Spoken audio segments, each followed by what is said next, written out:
I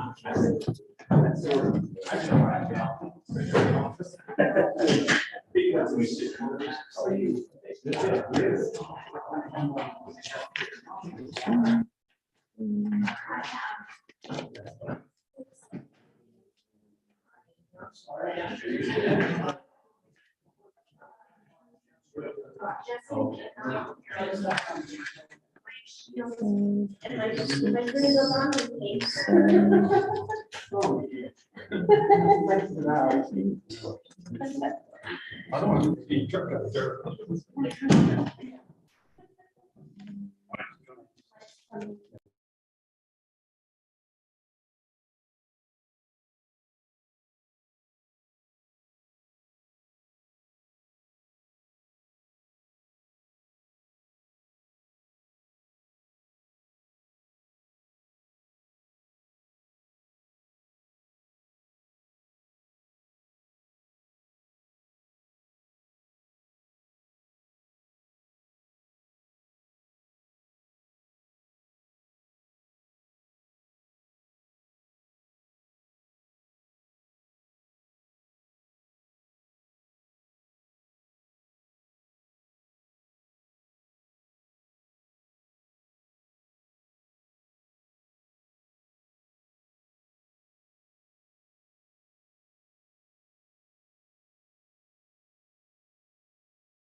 together.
I received 3 letters back, 2 phone calls that mentioned they may try to join by Zoom. One letter was, the final statement was that, although we're not excited about strangers rotating in and out of our backyard, we are not asking to decline the STR application. We are asking that dogs not be allowed and to figure out some way to ensure that renters stay off of neighboring property. So, and that was from Ruth Hindenburg and Richard Hoffaker, and their address is 1634 Keepsake Loop. They, mostly their letter speaks to having issues with the previous homeowner and their dogs running at large and causing dog fights with people that are walking their own dogs. And so that was their biggest thing, is that they are concerned of allowing dogs in the short-term rental by visiting guests. Chairman, Yes. we have a red letter, they used to be read out to us. Do we still want to do that, or just, Do you want the whole red letter read? they used to read them all? I think it would be good. Okay. So in this case, first letter is from Ruth Hindenburg and Richard Hoffaker, address 1634 Keepsake Loop. They responded on July 26th of 2022. My name is Ruth Hindenburg, and my husband and I own property at 1634 and 1678 Keepsake Loop. 1678 Keepsake Loop butts up next to 1680 Keepsake Loop.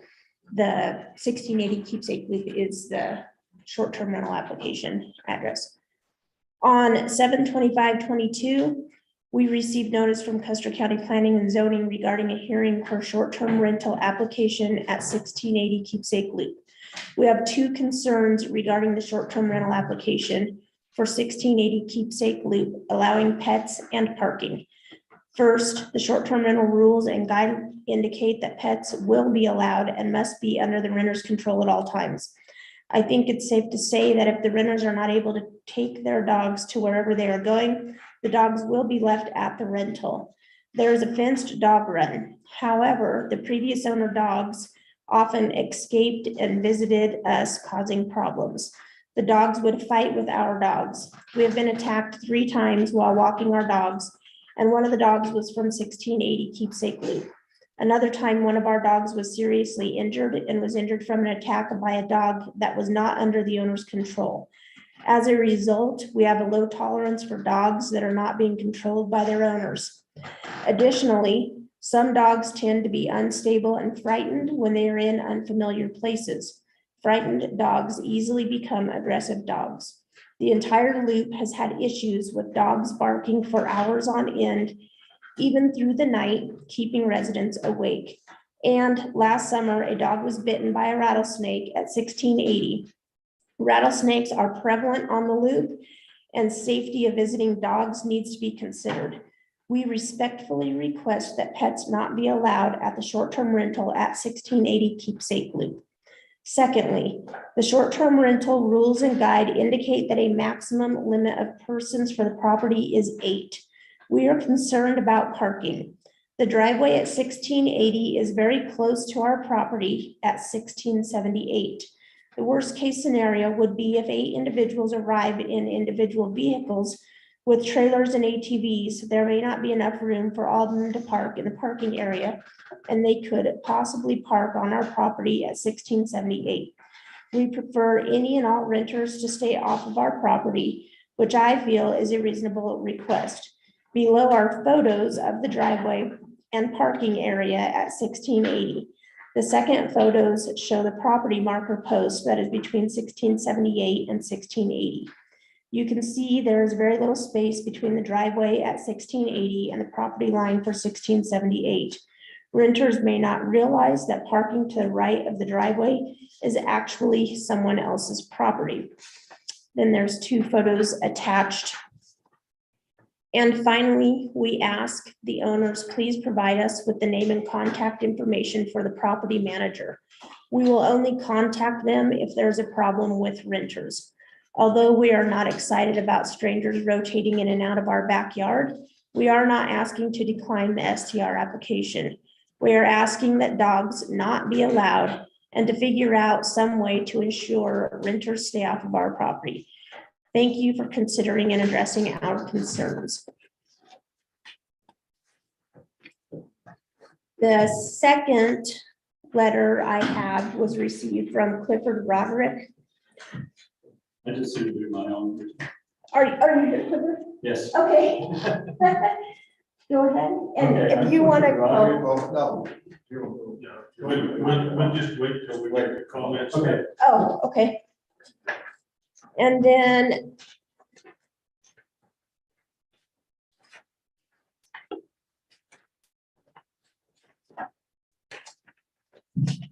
sorry, I have one more letter from Carol Bloom. Or Glenn.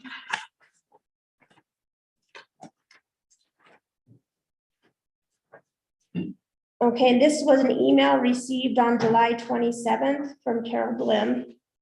And she says, when you buy a home on Keepsake Loop or branch roads, you buy into a community of caring people who look out for each other. It is a safe, trusting community, which we value and would like to remain that way. I have phone numbers of most of the residents, except for those who have recently purchased homes. I don't think random people coming and going in a short-term rental will contribute to the peace and safety of the community. I have a friend who put her gorgeous home up for short-term rental through a company. One weekend there was a party. They trashed her house. It is very difficult to monitor those who will access short-term rentals. You can make rules about the behavior that is allowed, but who is going to enforce them? I am opposed to a short-term rental on Keepsake Loop and or its branch roads. Carol Blim, 380 Keepsake Loop, Westcliff, Colorado. So other than Mr. Roderick's letter, that's all I have on letters. Comments from Jason Andrews. When you speak, if you come up here. Okay, please. Give us your name. Sure.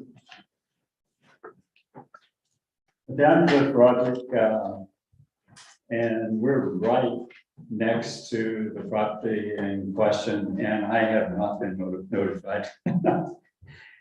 Carol Glenn called me, is the only way I was notified. The letter hasn't gotten to us yet, so, The certified letter we sent, What? the certified letter hasn't reached you yet? evidently not. I haven't Okay. seen any notification. Carol called me, is the reason that, and that's part of the community that we have in the keepsake loop. We kind of check out for each other. I just want to introduce who I am. My wife and I, Carol, came here 22 years ago, bought our property and started building. It actually took us 5 years to build our property. We actually had the foundation poured, we built with our own hands. We have a great deal of commitment in that property and what's happening there. We feel very strongly about the area, the peacefulness, the community that we find. The exercise and walking around Keepsake and talking to the various people there has been something that's been very rewarding. And actually, I say I have to stand in opposition to the short-term rental.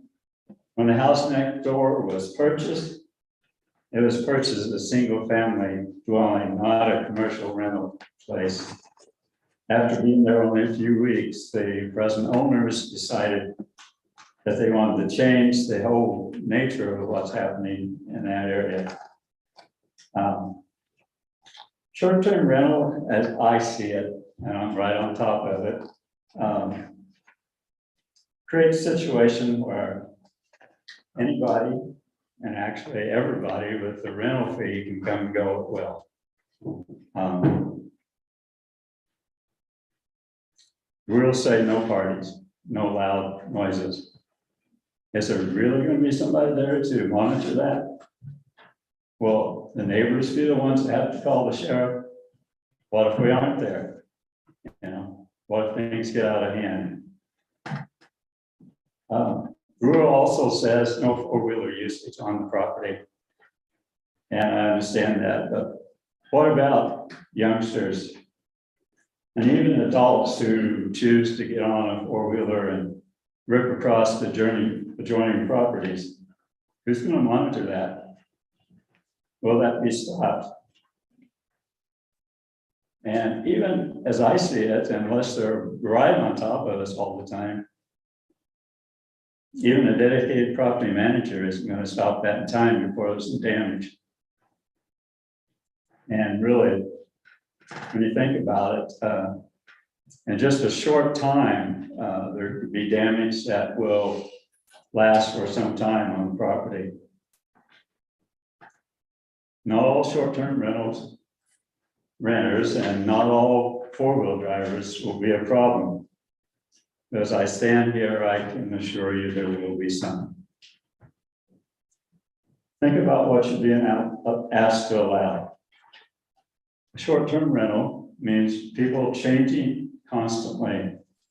First people with the rental fee will be granted permission to come and go at will. I'd ask, as you're making this decision on a short-term rental request, please ask yourselves, would you want the area in which you live to have the status changed in which there would be a short-term rental next to the home you love? I stand here and say, by all means, let our neighbors become neighbors. And actually, let the status of the house remain where it was when it was purchased. Thank you.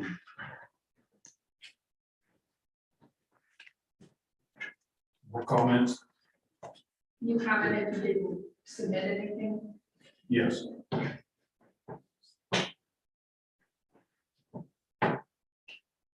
My husband Mark and I purchased at Excuse your 399. name, please. Oh, I'm sorry, it's Cheryl Miller. My husband Mark and I purchased at 399 Keepsake Loop. And when we purchased, we even thought about doing short-term rentals, but we've been short-term rental participants in other communities. But what we've realized that's very different here in West Cliff is how quiet and peaceful that area is. And if you even just step out on your deck and talk, you can hear everything that goes on in that particular loop and valley. And same thing with the dogs. If one dog starts barking, then there's other dogs, and there's been some issues with dog barking. And so we've decided that this just isn't the appropriate place to have a short-term rental for ourselves. Because our concern would be that for our neighbors is, you know, even us, we go in earlier than we probably would have somewhere else where it's noisier, but it is such a peaceful valley area that there is concern if you bring in short-term rental participants who don't know how far your voice travels and how loud. I mean, you could just be talking and you can hear from across the valley. So those are just concerns, because if people come up and want to build a fire or be out on the deck and party until say 10, 11, 12 o'clock, that's just really late because those voices carry all over. And I would, if it is approved, I would definitely have some concern about animals because of the issues that we currently have with dogs that are barking. So that's my 2 cents. Further comments from just the landowners?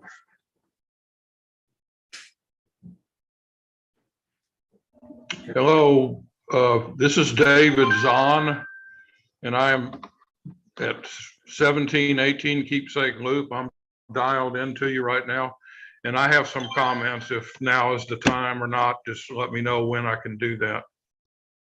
Okay, now is a good time. Okay, I'm David Zahn, and I have my wife Karen Zahn here with me. We are presently in Texas. We're not at our home. Our home is at 1718 Keepsake Loop, which is directly next door to the 1680. We bought our house in 1986, and we have done, over the years, we have added on to it, made it bigger, built a garage, been very comfortable with it there. And there's some issues that I have in mind also. First of all, I agree with all of my neighbors. I'm on the fence with them on that. So I just wanted everyone to know that. When we bought our property, a week before we closed on it, our realtor decided to make a deed up for 1680 Keepsake Loop to have perpetual access to their house from my driveway. And the realtor never disclosed it to me. I found out about it about 10 years after it happened. So I share the driveway with 1680, not by my choice though. Someone else made that choice for me. I wasn't even informed of it. So here's my issues. Number one, the fire danger. People don't realize, outsiders, visitors, they don't realize what the fire danger is there that we have. And a lot of people that come to visit, they build campfires or fires in fire pits. They smoke. They even burn garbage. And, that's a big concern to me, is that due to the fire danger. Also, the possibility of someone renting that place and trespassing on my property. I'm not talking about my driveway, but I'm talking about my property that they're not allowed on. Also, there's a dust issue with the driveway. So the more traffic in there, the more dust that we're gonna get, because it blows right into our house. If it is rented out in the winter time, it's gonna need to be, somebody's gonna have to plow the driveway. Plowing the driveway puts a strain on it and tears it up. And I have to maintain that driveway. The property, when we bought it, was zoned for single-family residential. I think that it's not zoned for a business. And in my opinion, an STR is a business. And I don't want a business there next door to me. It's, you know, the noise, people that are partying, strangers that I don't know, that don't know me, that, you know, the noise is going to be bothersome. Also, it's a large house, and I think that it would attract large groups of people. And who's going to vet the renters that are short-term renting this place? So those are my issues, and my wife Karen concurs with me. We are totally against the permit to make it an STR. And I thank you for your time. Also, I have one more comment. I was not notified. One of my other neighbors called me this weekend and said, I found a sticker on your front door from the post office saying that I had a registered letter that I needed to sign for or pick up or whatever. And so I'm wondering about the notification process for things like this, you know, what addresses are used, because I know that Custer County has my address in Texas, because that's where they send all my tax information to. And so I was not notified of this. And that's all I have to say, and I thank you for your time. Thank you. Any further comments from adjacent landowners? If not, comments from the public? I think your landowner had, your short-term rental wanted to address again. Yes. Any response from the landowner? Yes, first off, I'd like to thank all of you for your concern. He wants to keep it just as well as you do. He's actually been talking to Paul Young, who is one of his nearest neighbors, who does manage STRs in the local area. And Paul, being literally next door, is willing to do the property management, so you would have somebody from Keepsake Loop literally next door, so if there is a problem. So at this point, I mean, my owners and my friends are willing to do whatever they need to address the concerns. They would love to be able to, it's limited, they plan to use it. They were here just a week ago. They're going to be here again on the 21st. So we're not talking that this is all it's going to be.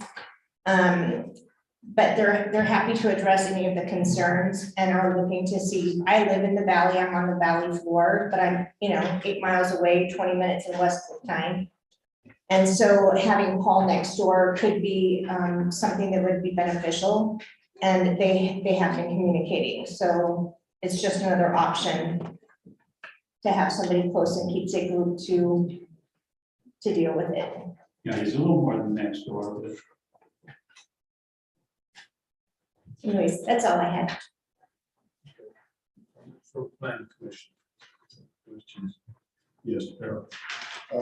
It said here on the application, applicant statement, that owners plan to use the property in summer, late spring, and early fall part-time. And then he would rent around that. What exactly does that mean? Does that mean once a month, or does that mean? It really just means, first, we don't know what the rental market's going to be like in this area. It's there isn't anything to go by. So we don't really know, but they don't want to do any damage. They want to be able to use their home as well. So if it's once a month, he's only looking for more like a long term. He's not looking to rent it out for 2 or 3 days. To him, that makes no logic. It doesn't make any sense to pay to do all of the cleaning, to have people in and out. So it's not like we're going to be doing a short term, like for the weekend. He's looking for people that are wanting to come in and spend a week and hang out in the valley to have family. So it's not like we're looking at doing short-term rentals. So they got like a midterm, 1 to 2 weeks. Yep, 1 to 2 weeks is his minimum, and it's just mainly because it's expensive to have somebody come here. That house is full of glass, so you have to have a glass cleaner, you have to have everything cleaned. The trash has to be taken out every day that they're there. So he doesn't want to do something that's short term. We're not looking for weekend rentals. Mary? I just wanted to know where Ms. Miller lives with relationship to the rental property, the post rental property. I'm not adjacent. I know, how far? Across the valley, so Carol, Oh, who okay. is attached, we're across the street from Carol. But we can hear voices from people completely around the loop. I mean, if people are out on their deck, you hear, the whole community hears it. That's a great gossip. Not voice. It is, you know, if somebody's building over there for sure. Okay, so you're on the loop, but you're not adjacent. Correct. Got it, thank you. That was all. More questions or comments from the planning commission? Skip. How large are the lots? Just under 2 acres for the most part. I think this one is 1.98. So there is a parking problem. This actually has a really long driveway. It does have a 2-car garage, and it has a circle loop driveway. So his family, they just had a family gathering there. There was probably 10 cars out there, and we all were able to get in. I was there as well. They have a lot of friends that live here in West Cliff, and so we were all there. And I don't think there's really a parking problem. But again, he's not looking to have people come in with ATVs, and he's not looking to have it where we're talking 8 people and 8 cars. That's what I found unfortunate. When I was brought up, 8 people in one car. They had 10 people there. How many cars were there? The new 10 cars? So we probably, well, no, we probably had 20 people, and we probably had 10 cars. We might have had 30 people. There were kids there and just everything, but we still had about 10 cars in there. In the circle drive, in the garage, and there's like a wood shed back there, and so we had a lot of cars there and a lot of people. I'll make a comment. The woodshed is actually almost on the property line. It is. It's not a 50-foot setup, and so I think that's some of the reason that some people have parked onto our neighbor's property. Well, and I mean, we can put up a sign that says no parking, that faces the property so that, you know, or fence it off, whatever we need to do. I mean, we can put up a couple of T-posts and a wire so that people don't park there. Bill? This property is a flag, what they call a flag lot. The flagpole is the driveway. And how wide is that? The driveway is about 18 feet. On the survey? I don't have the survey in front of me. Okay, so in other words, you can't park on the driveway, you'll walk. Say it again. If you parked on the driveway, you would walk. If it's only 18 feet wide. We literally had 2 cars next to each other all the way down, plus in the circle, and it wasn't blocked. Okay. I would need to know how wide your work here, that strip of land is. And Can you pull that up on the? also, are any of the lots up there fenced? I mean, this property has a fenced dog run, but for the most part, the properties are not fenced. So what I'm hearing is, how are you gonna know, if I'm a guest there, how do I know where I can walk and where I can't? If it's just houses scattered in the woods, you have no idea where you would be welcome and where you would. Well, so on the driveway side, we can definitely put up T-posts and some wires so that, did that give you measurements? Okay, we can definitely put up a wire so that they know that that's the outside of that boundary. As far as the rest of the property, this part is fenced, the back is pretty well defined. And then it drops off and goes into a valley. So, you know, I can ask Mr. Gregorio and Mrs. Gregorio if they'd like to put up a T-post and put fences in there, at least just like one line, one wire. But, you know, I don't have an answer to that. That the house is the draw and it's a beautiful home and they'd like to keep it that way. How wide's the driveway? I can't tell on this, I'm looking at this iPad. So. Let me see if I can do a measurement tool on our county site. So you have two cars parked there, you can still drive around it, Yeah, there's one section, can you do it? just one section. Now, is this a driveway off of Keepsake Loop? No, this is off the, there's an easement for both of them. I need this one. Yes, I need the width. This looks like it's off of Farm Lane. Is that right? That's the way the map looks. That's how the map looks, but that's, That's not,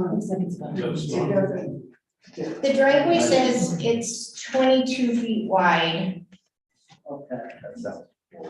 Actually, the drive they're using isn't their drive, it's David Vaughn's It's drive. Oh, David. there is an other one. Yes, Well, that's the easement is David Zahn's. Their driveway is actually on their property. But the easement is from David Zahn's. That's what David was explaining. but the driveway they're using is not their property. They have an easement for it, but it's not their property. But that's the road that you're coming in. That's not the driveway. That's not their property. Their driveway is their property. Where they're driving in and out, it's not their property. Okay, but that's the easement. We're talking driveway versus the road are different. But I understand your point. That was my question. Oh, no. Well, so my question is this, on the drive, I'm not concerned about the width. You've got cars coming into you, you're out of the way. But how much of this is shared? Whose responsibility of the driveway? Okay, just so I can kind of get a clear idea. Before you go there, when we're talking about the number of cars going in there, unless I'm not reading the septic correctly, but there's 4 bedrooms, which equals 8 people. I mean, if everybody wanted to show up on their own drive in there, you'd have up to 8 cars. I don't see how you'd have 9 cars because somebody can't drive 2 at the same time. Right. Common sense would tell me you cut the packages to at the very least. So to answer the car question, you're looking at 3 to 4 at the most, probably common sense to me too. But with this driveway, there's an easement and it's a shared driveway with Mr. Zahn, is that correct? That's correct. Okay. How much of that is shared and who's responsible, like what he was talking about for maintenance of that driveway, keeping that driveway open, so on and so forth? Mr. Zahn and Mr. Gregorio have a shared road agreement. When Mr. Gregorio bought the property, they did a shared road agreement and it's 50-50. Right. And we don't know how, is it the total length that they're sharing? The total length of the Yes. driveway coming into this property is completely shared? It is With Mr. completely Zahn. shared with Mr. Zahn, yes. And then you make the right-hand turn and there's a loop and the rest of the driveway. Gotcha, But the actual easement is shared between both of them. gotcha. Okay, gotcha. Why don't they use their deeded driveway? That is the deeded driveway in this property. When we bought the property, the title search pulled it up and it was deeded in the subdivision. The easement was needed? The easement was on the plat map for this, for these homes back here. Okay, but there's also another one on this map. I'm not sure it's a driveway to go out, but it's sure enough, their property line comes up to that Monton Lake. Yeah, Yeah, there's it looks like it's a flag lot. There's several of them there, unless their surveys don't jive. And then Zons goes the other direction to Keepsake Loop, and then that must be where So- the driveway exit. That's why I'm confused. I don't know. Do you have a copy of the map we have? I don't know that I have a copy of the map that you have because ours is on Keepsake Loop. So where the Bontron is coming in, I'm not, oh, I see where you're at. You're on the road on the other side. Yes, Okay, that looks to me like a driveway. What's the problem? It's Well, that's- two property lot with a space in the middle. Right, it extends out. Yeah, Who knows, is that in a canyon, is that in a draw, is that? well, that area that it's going through is actually where there's like a ravine, it pulls water down in there. okay, so essentially that doesn't exist. Yes. That doesn't exist. Okay, Well, the problem, it isn't a driveway, yeah. which would make sense why the driveway comes in on Keepsake Loop, Yeah. because of the terrain. And then it becomes an easement and shared. This is a pre-zoning subdivision where there weren't any regulations. Yeah, it looks like you and I drew Yeah. Further comments or questions? Did Mr. Zone reply as any of the neighbors? Did Mr. Zone reply? He was on the video. Oh, that was him talking. Yes. It was. Yes. Yes. I couldn't understand his name. I'm still here. Hi, Mr. Zahn. Should've been Hi. talking. Thank you. That's the epitome of a hot mic right there. I'm glad I was not. Yeah. Okay. Anything for the planning commission?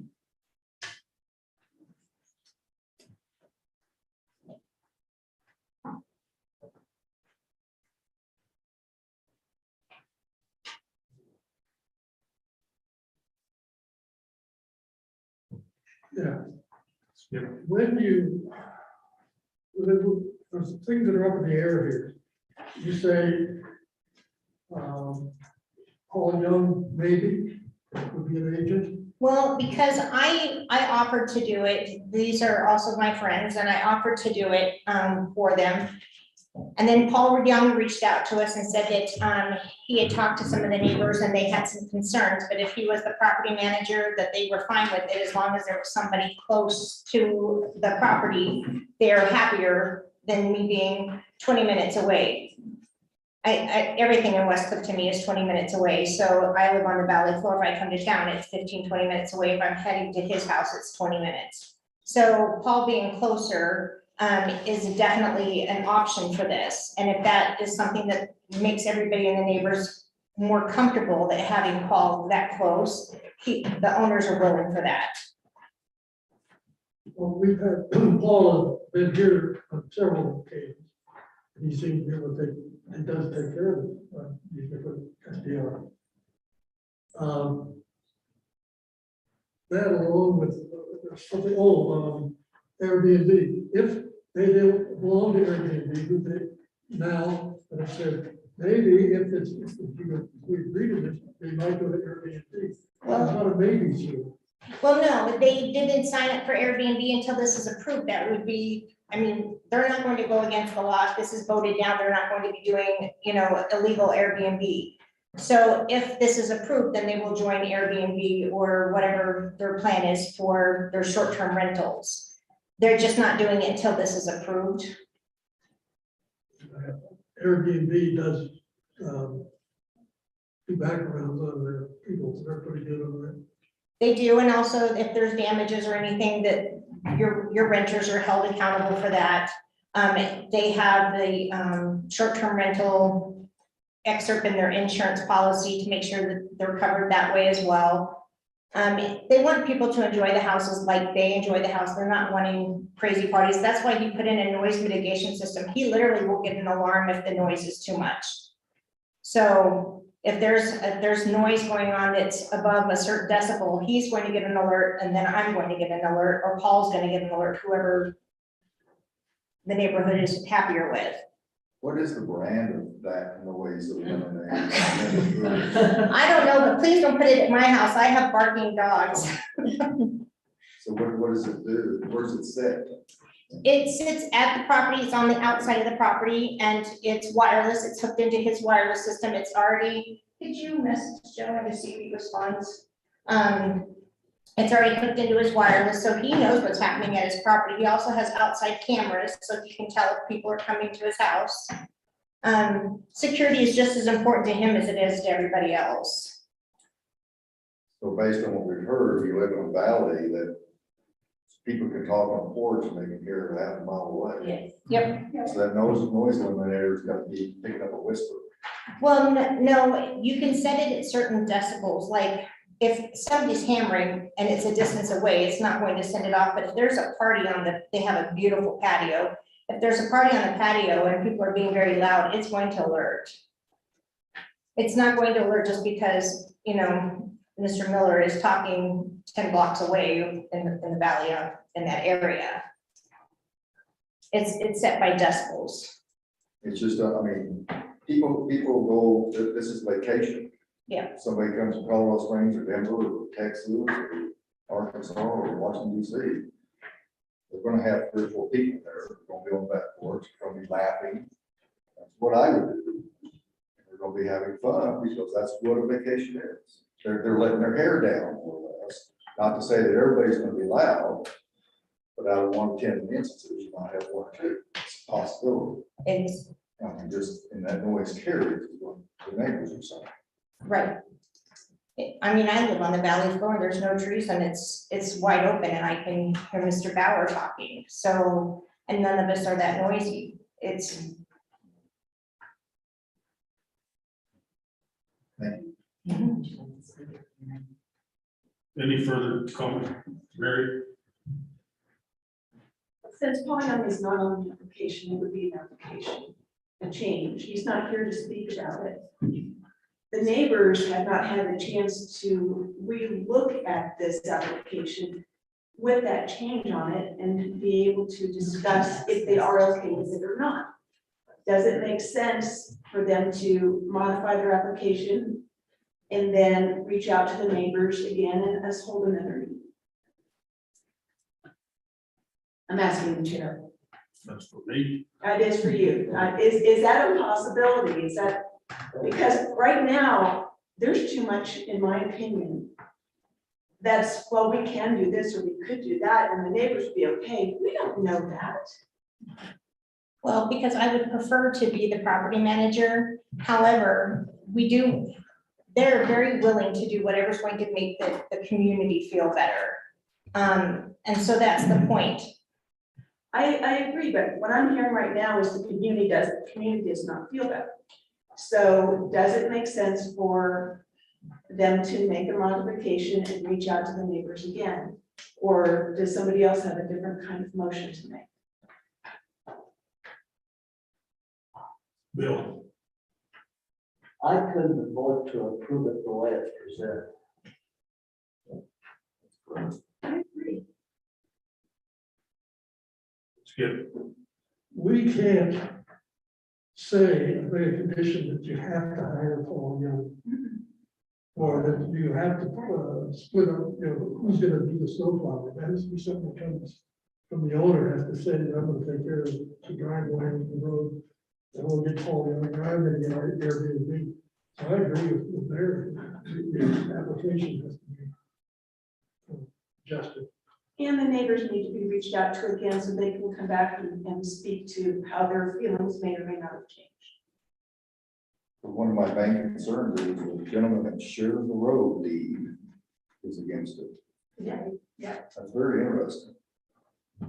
Well, that's one, and of course, we have to be careful how deep we get into it. That is important because that is affecting another STR that we looked at. Was in So really, in the grand scheme of things, it would be what we can do as a planning commission. You know, if they need everything. You have a hard time saying no because they need everything, but the consideration of the road is big. So that's, if we were led, that's a negative, okay? I'm just thinking out loud. The positive that I don't think a lot of people understand is the Airbnb or VRBO influence and their ability, just exactly how tight they hold the strings on, if they get one or two complaints, they'll jerk it. You know, and the insurance that comes behind it, and safety measures and so on and so forth. They're a huge asset to it, but the road is concerning. That involves another neighbor that is really being impacted by traffic. Tremendous. And Okay, in order to answer Mary's question, I would say that we have to vote on the application as we have it today. Yes. We would table. No, because Well, it would we be could- another year. If it, Or we could have a motion to table. what would a motion to table it do? We can put conditions on that too. Right. Not for what I'm thinking of. I mean, motion to table it would just postpone it and they would be able to, you know, make a change maybe to their application. That We would was have- what I was looking for. But if we only table it, there will be no re-notification of the neighbors. I don't think the neighbors pretty much know about it now. I'm not worried about that as much as I am. If you table it, can we table it specifically just for 1 month until our next meeting? Yeah, we can table it for any length of time that you Okay, wish. and I would, Leave it open till later we submit. but there's no resubmitting. No, there wouldn't be a reason. Oh, okay. Yeah. That's the wrong term. Okay, so I motion that, I move, thank you, that the Joseph and Lena Gregario application for short-term rental permit be tabled for 1 month until our next meeting. You'll hear a second. I'll say, Skip. Seconds. Any further discussion? No. The discussion would be that if we're going to table that, then we need to put conditions with it. Well, for we need to give a chance for the neighbors to respond back with the new application, would we not? Well, it wouldn't be a new That's not on application. us. Not a new application, I'm talking about a corrected application. Well, no, it'd be an updated one. That would be on them. If they want to come back a month from now and nothing has changed, then it's going to be an easy decision. So it would be on them to make it good with the neighbors. Not all the time. I wouldn't be willing to do more than Our meeting in September is late. that. Let's see when that is. Let's see, September 12th, I believe. second Monday. Okay. So that's, So it's a month from, it'd be a month from today. okay.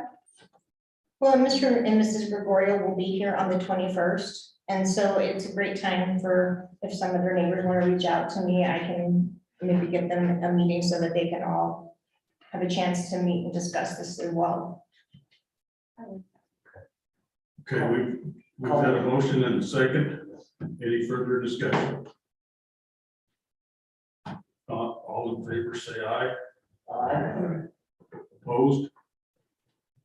Well, I'm still in my discussion, I'm sorry. Oh, You're okay. fine. Go ahead. I'm looking at our schedule, we're meeting September 12th. Right. Okay, that's, I guess that is 1 month. Yeah. Yes. Never mind. no, Forget I said it. Okay. Okay. Did you vote, Mike? I did. You did. It was very quiet. Oh, sorry about that. Okay, so, motion carries. And it's not tabled for 1 month until September the 12th. I'd like to make a comment first. Okay. To the neighbors, we apologize for your time that you've taken to come here. We're trying to give a chance to this individual who's trying to do the right thing. apologize that you may have to show back up.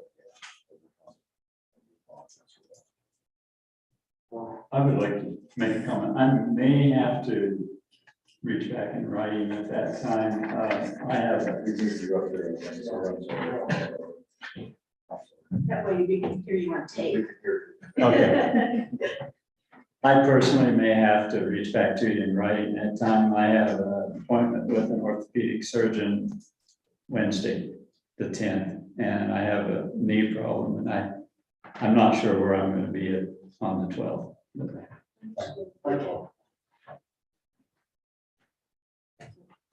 Okay. Yes, ma'am. I just have a question. Could we have your name, please? Glenda Lester Wiles, I'm at 1603 Keepsake Loop. And I have a question. When you grant an STR, how long is it good for? Do they have to reapply? Is it good forever, the rest of their lives, or is it like 10 years, or is there, it's only good for 5 years and they have to redo, or what? Actually, they have to renew annually. Annually? And Annually. so it would only be good for a year, and then they have to renew. I believe that is my understanding. It's good for a year, and then following that, they renew if there has not been complaints. February. You're right. Every February. It's going to be every February. They will have to renew. Every February. Correct. Okay, that was a big issue for me, was how long is this gonna go on? But every February, it's only an act of an office work. They pay a fee and it renews. If there are any complaints, they are looked at. Okay, So it's basically, if everything is fine, they give their money in February, it's another year after that February. okay, all right, thank you very much. That helps a lot. Okay, so the STR has officially been tabled for 1 month until September the 12th.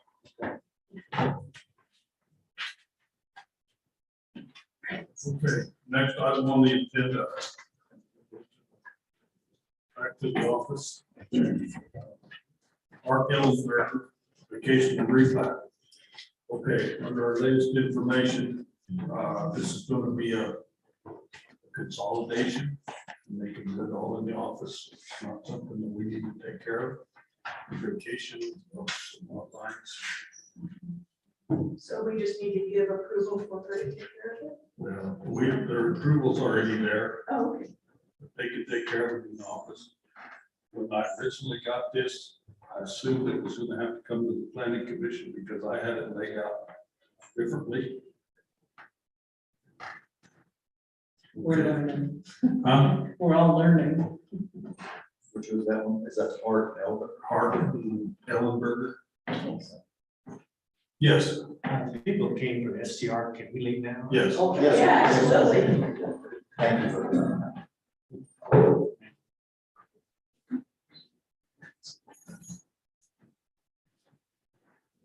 You said-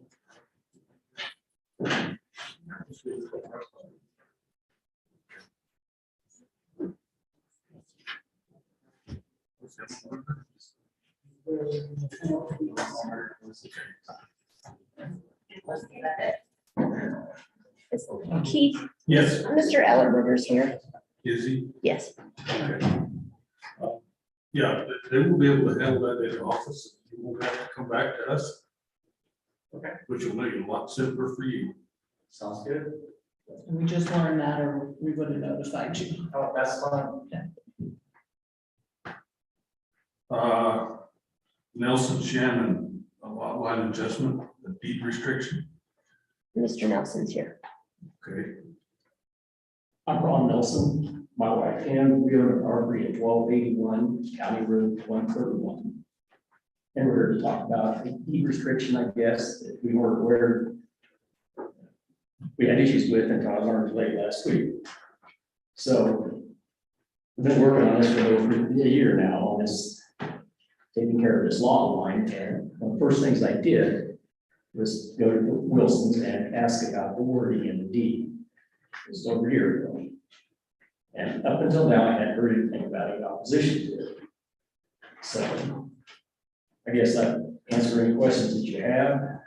I have an email, my neighbor, Bob Shannon, who we're trying to adjust the lot line on it with, and it states that they would, if Carla, if you want this to read it, you can have it. This is some information from over a year ago.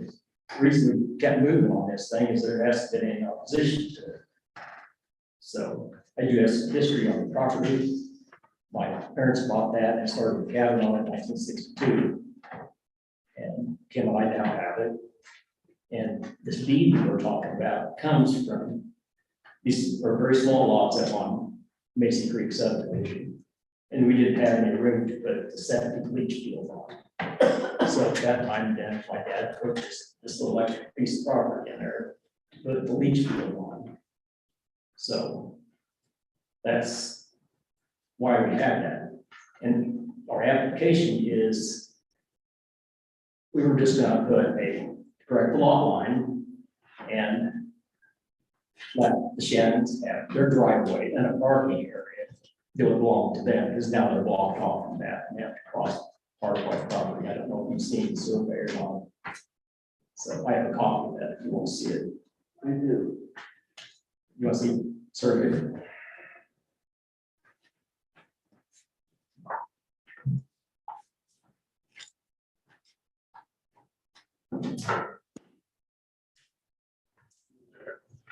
I'll have one comment on this, and I've looked at this for almost a month.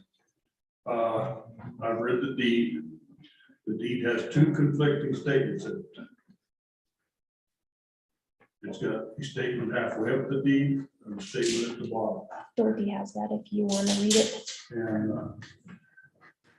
that has been my question all along, is which statement is going to take precedent?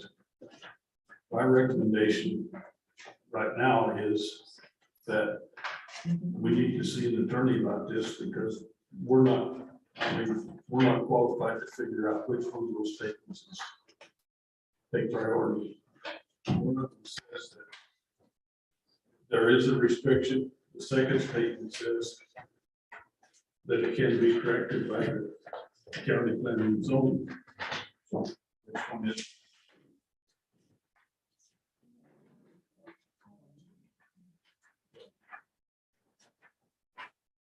Well, that's why I started this over a year ago with Wilson's to get past this.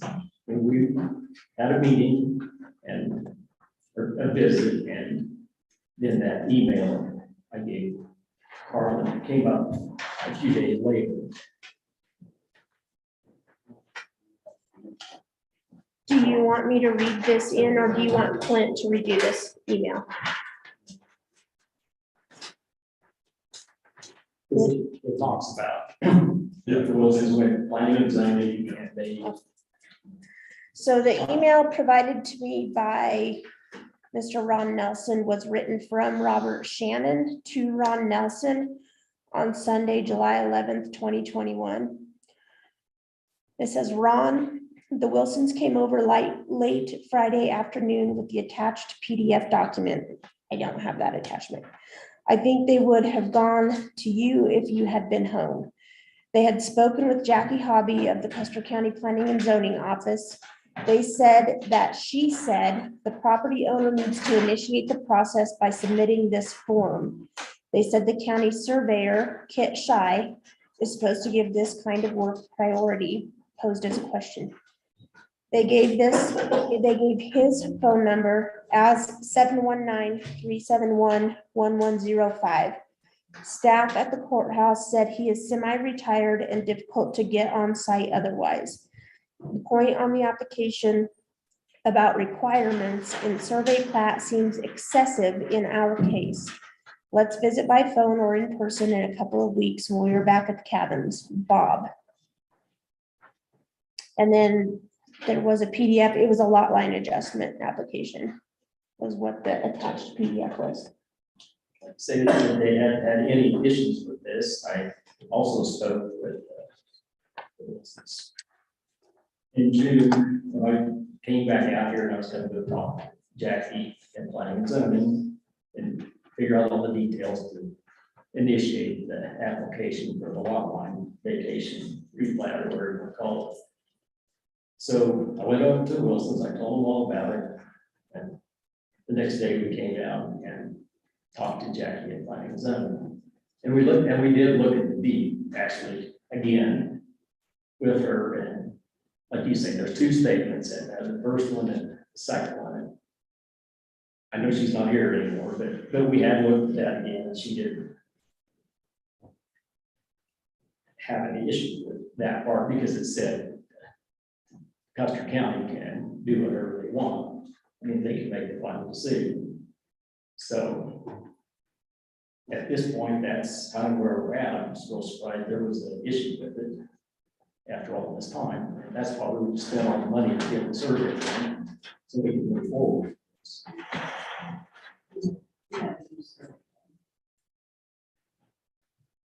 We had a new survey done. Yes, that's it, right there. The deed is a legal document. That's not taking statement. We have to do a deed. Yeah, because it says the lot has so enlarged that we consider it a single tract of property and may not be further subdivided. Nor can it be conveyed as separate tracts at any time in the future without the approval of Custer County authorities or other appropriate planning and zoning officials. That's all contained in one sentence. It's simply a comma in the middle. So I mean, you get. Commas considered a separation. Right. Not making a statement. Mr. Chair. Yes.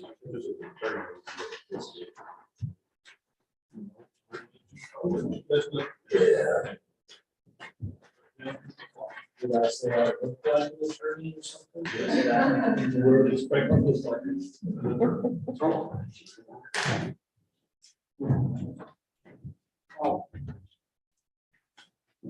Yes, Mr. Donnelly. This is something that can't be decided in 10 minutes. Right. Or an hour. Right. We gotta go through it step by step and think that every step. Or the deed would have to be changed to allow us to.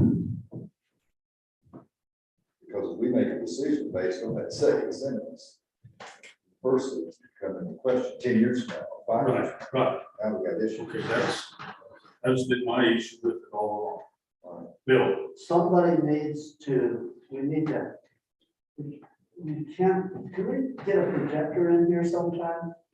It needs to be put on the screen, and the surveyor or the property owners or something need to explain to us the whole thing. And if there's a conflict, one can explain it one way and the other can explain it the other way. But looking at that here doesn't get it with me. Okay. Yes. Sir, will you allow, we're the Wilsons, and before. Yes, we will. Okay, thank you.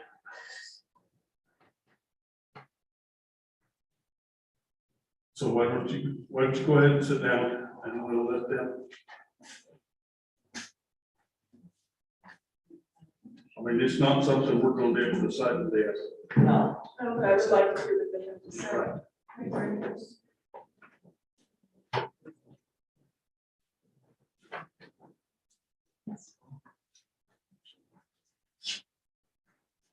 My name is Ann Wilson, and 202 County Road 132. In 92, excuse me. We did sell the property to our neighbors with some serious thought. Everything went into it before that deed was written. My husband, Bill, was on the zoning at that time, and I'm sure he was careful to put in zoning regulations that applied at that time. I'd like to just clarify a couple of things.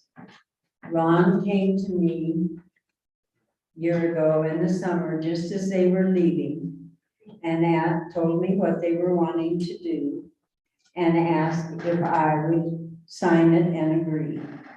And I said, well, it sounded like an okay idea, but 30 years later, I needed to go back, see the deed, see all the things that went along with it.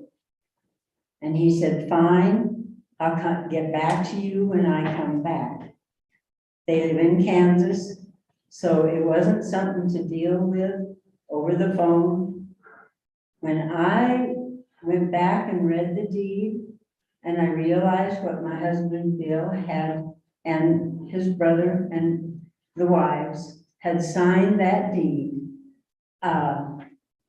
it was because we had made an agreement with the man we bought the land from in the first place, that these cabins are on very small lots, I agree.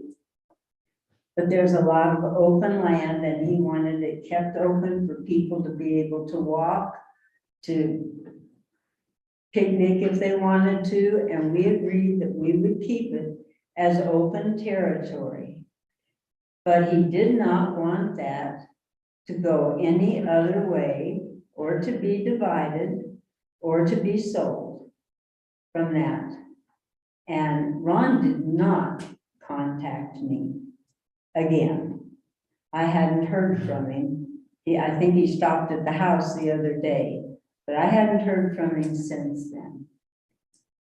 And we did talk to the Shannons, but I want my daughter Ann to address that. Yes, Bill. Who did you buy the property from originally? Who's what? Who did you buy the property from The originally? Matties, I can't say his. Paul. Paul and, What year? 61. yeah, and we bought our original property from them in 1961. But we only had a little lot, and then he expanded it. When he wanted to retire, he said he'd sell us that open spot. Paul. Matai. Matai. Yes, sir. M-A-T-T, I don't know how to spell it. Mattthei. Okay, thank you. You're welcome. Mhm. Okay. So, I'm Ann Barther. I wanted to clarify something with the Shannons. When I was talking about the lot line, the folks split off. All of that area was called the Mason Creek subdivision, as originally platted by someone in Canyon City, and then it was corrected, and I don't know what the correction was, by a gentleman surveyor from Kansas. And so later on, my folks, when they got more property, divided part of it out as the Wilson subdivision. And the lot line I was talking about with my discussion with Jackie was, it's 3 lots, A, B, C, was between B and C. It had nothing to do with what's going on with the Nelson property. So one question I have when you're looking at this is, I have the original copy of the Wilson Nelson division. And if the lot survey is the same, because we happened to meet the surveyor that they hired out on the road on 131, and he was just shaking his head. He said it's so difficult to survey that land up there. And I asked him where he was talking about, and he told me, and I said, oh, you're talking about up around Nelson's and our property. And he said, yes, it was very, very confusing. I would be concerned that they match, number one. Number two, I have a concern that in the process of doing all my research, that the Mason Creek subdivision has been abolished by the assessor's office. All the references to Mason Creek subdivision are no longer, in my opinion, valid. What does that do to things? And it's an issue to be discussed later on. when my dad bought that open land, I have an old map. I'm a fond map person, maps. And that knoll, and my daughter's gonna talk after me here, that knoll was 2.16 acres. And they had asked for an acre, but my dad had the biggest heart. He didn't want to break up that acreage. So he sold them the 2.16 acres with the condition here. I have a copy of the deed if you want copies of this. It's the original deed when they bought the land from the Ties. And it references here to Macy Creek subdivision, Lowell Coleman of Canyon City surveyed it, and it was redrafted and corrected by James Holsick of McPherson, Kansas. So this was done in 1963. So if you want copies of this, you're welcome to it. We can certainly take a copy for your When is the file. deed that we're talking about now? When's it drawn? 92. Yeah, September 6, 1991, 12:52 Right, PM, Mary Cat meeting. So, right. Reception number 157026. If I'm not mistaken, a new deed will supersede an old deed, is that correct? They're coming to the attorney. Yeah. Yeah, we need to talk to an attorney because my understanding is when you bought the land, the current deed is what's applicable. Yes. Which is the 92 one. And on this map, I don't think there should be a road concern. And I worked in oil and gas, surface leasing and oil and gas rights, did a lot of surface work. When you're granted an easement for a road, that easement, and it's acknowledged in the deed, that stands. There's no worry that you will never have access. That does not go away. As long as that easement is copied through every deed. Right, Well, and if it isn't, it's when you bought the land. Right. Well, thank you for your time and getting a little background from us. I did write Ron, sent a certified mail, sent an email, and we did have a conversation on the porch. I told him I wasn't for it because it doesn't follow the intent of what my father wanted to do. Thank you. Hi there, I'm Lisa Kidwell. My grandfather was Bill Wilson and my grandmother Ann Wilson.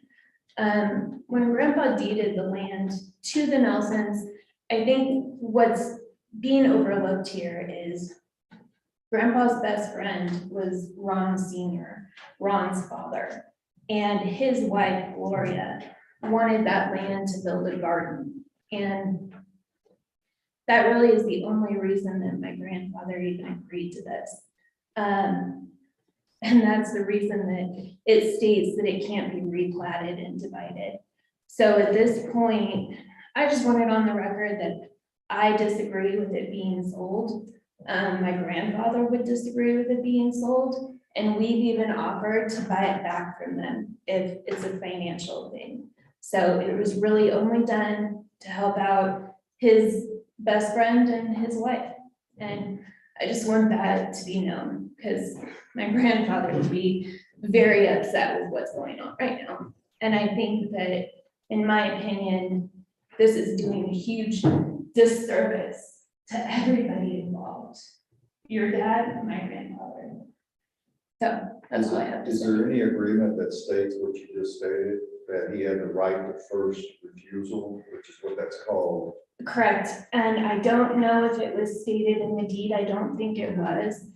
But it was sold specifically so Gloria could have her garden on the knoll. And that was land, my grandparents have acquired land from what they originally got on their little 100 by 100 lot throughout all these years to build their property where my grandfather could retire from the Navy. He would never have sold off property unless it was a sentimental thing for him to do, and that's exactly what it was.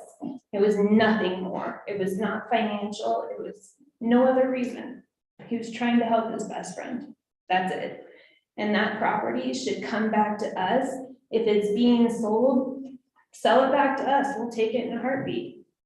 Then we'll honor everything. Yes, ma'am, but that wouldn't be decided with this. No, I just want that on record, that there's been offers made and we just vehemently disagree with it being sold or redivided any further.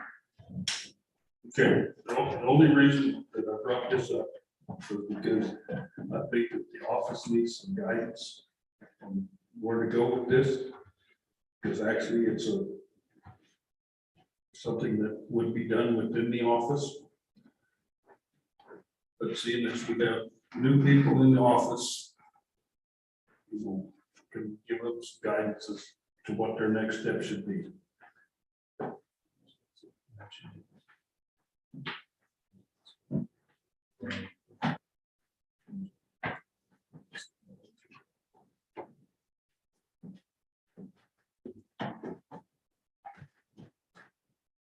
Yeah, Is this something that Clint?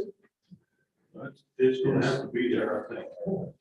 What are you looking for? We don't need to make a motion. No, we don't need to make a motion or anything, we're just trying to give them advice, what the next step they need to take. And I will be getting with him. I have other issues to get with him, that's. That's the very first place to start. Yeah, just make a motion. That's, Clint is the county attorney. Okay. We refer to him as Clint. Okay. But anyway, the best place is to let him look at this for several reasons. Number one, protects the county and also protects all involved. You know, Okay, it I needs a- have one more question.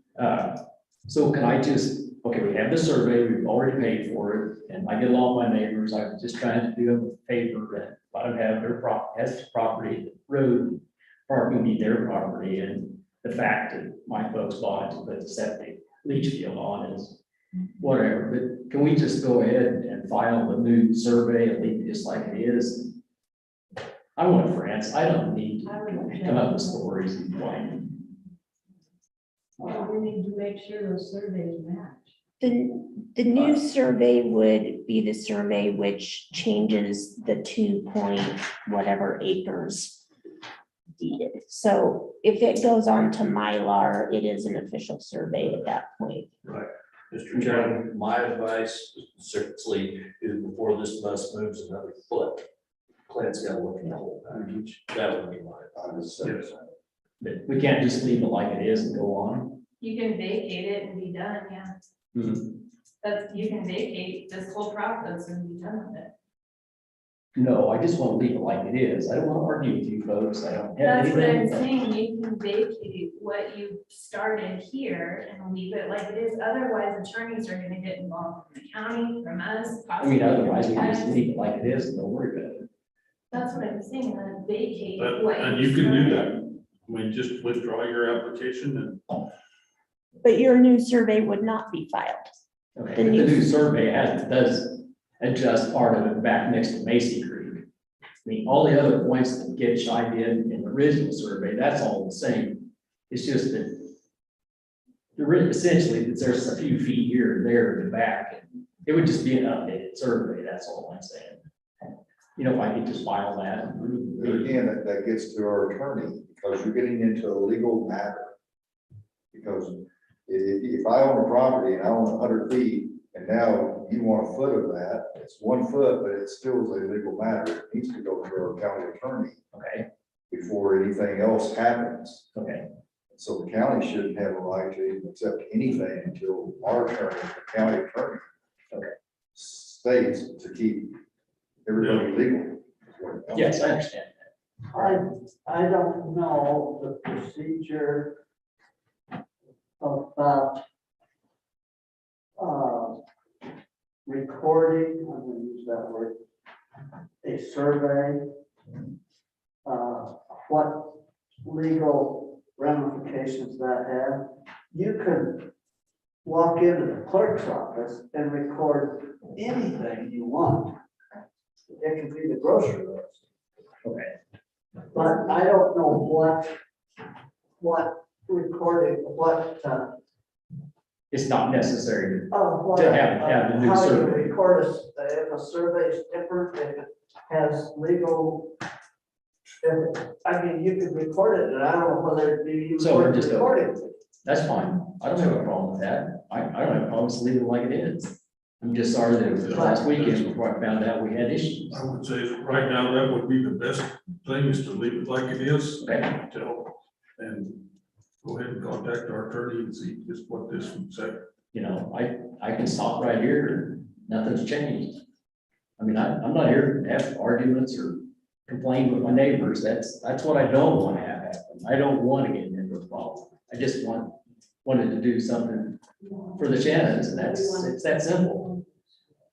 So anyway, we went through the process and we learned that life goes on, you know, it's only $5,000. So that's fine with me. I mean, I can just leave it like it is. And that way we're good to go. Well, that's completely your, can I speak? Yeah. Sorry, didn't mean to just jump in. That's completely your decision. Because I think this is just gonna turn into a mess that doesn't go anywhere, and I don't want that. I mean, yeah, what I'm saying is that's completely. It has to go to the community and the survey to be approved. Yeah, so if we just leave it like this, we're. The survey will be approved. Yes. From what I understand, it just will stay like it is. And you want to call our meeting. Would you like to see? No, okay. I mean, Well, I Elaine's think got it's more issues. complicated than something that we can handle. Oh, yeah, no. Yeah. If the attorney decides that we have the right to make a decision on it, then it would come back to us. Right. Well, Well, it would based come- on that deed. it would come back to the office and they would take care of it. Mary, So I just need a little clarification. So the choices are, he rescinds his application, or we send that on to our attorney claims. Correct? yes, Okay.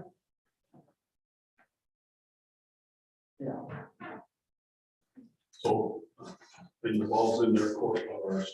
Okay. So we would have to initiate something with. Yes, Yes. Okay.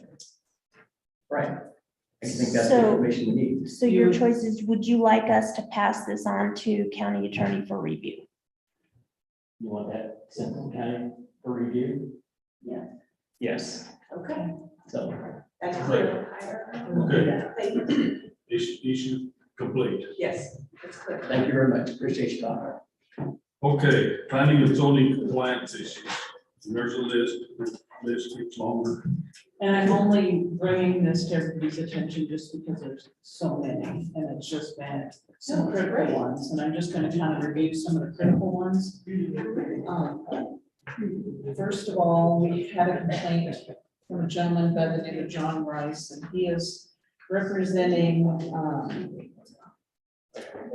Centennial Ranch area. So I actually did get the opportunity, basically what the complaint is that he's under the impression by speaking to the landowner of 2 new lots out there, that they're in the process of constructing a commercial hemp grow. It's gonna be a quite large accessory apartment building according to him, and this is all hearsay up to this point from John. So I did go out on Thursday along with Kristen. We did a drive-by and ended up pulling up and speaking to the individuals that were on site, starting to, I believe, construct the foundation of a very large building. There was a plumber there that was putting in plumbing. We did speak to, Kristen spoke to the plumber and I spoke to the gentleman operating the Bobcat. We both came back with the same story. Basically, what we were told is that they are in the process of building 2 houses, a bunkhouse, and it's conflicting whether it's 1 greenhouse or 2 greenhouses. Yes, Any zoning permits on any of this? sorry.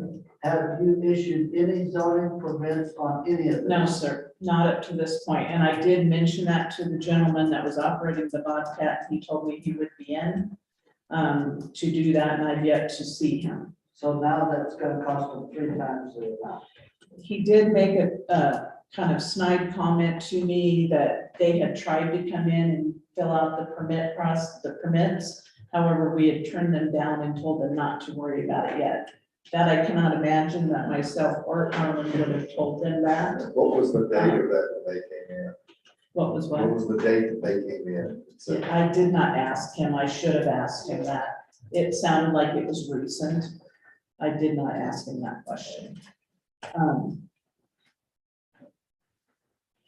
To me, at this point, my biggest concern obviously is that if they need to come in and do their permits. That and two of the areas that they're starting to excavate are very close together. And it was my understanding in speaking to them, that those were the two houses, the two main residences. So we did drive up around to the other lot and view it from up above. And it did appear that they would not be within the setbacks. So that's another concern. And some of the feedback that I've received from the adjacent landowners, they have now said that there has been, let me make sure I say this correctly.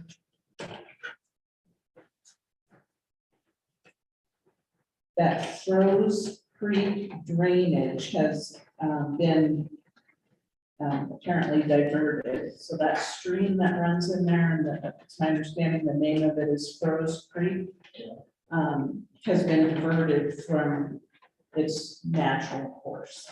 So I have not been out there. diverted to them? It doesn't say that. It just says that it's been diverted, and that's their assumption, is that they're going to use it for the commercial hemp grow and processing, and that they're going to use that water source. So I have not been back out there since. We were out there on Thursday, and You need to contact the water. You're gonna have a pretty good sized hammer. Jerry Lyman will be in tomorrow morning to take a test, so run that by him. yeah, it's my understanding that they did apply, and I don't know this for sure. They did apply for a commercial well permit and was turned down. That's according to the local neighbor. Yeah, they, told Jerry wanted to get all of this. Keep it going.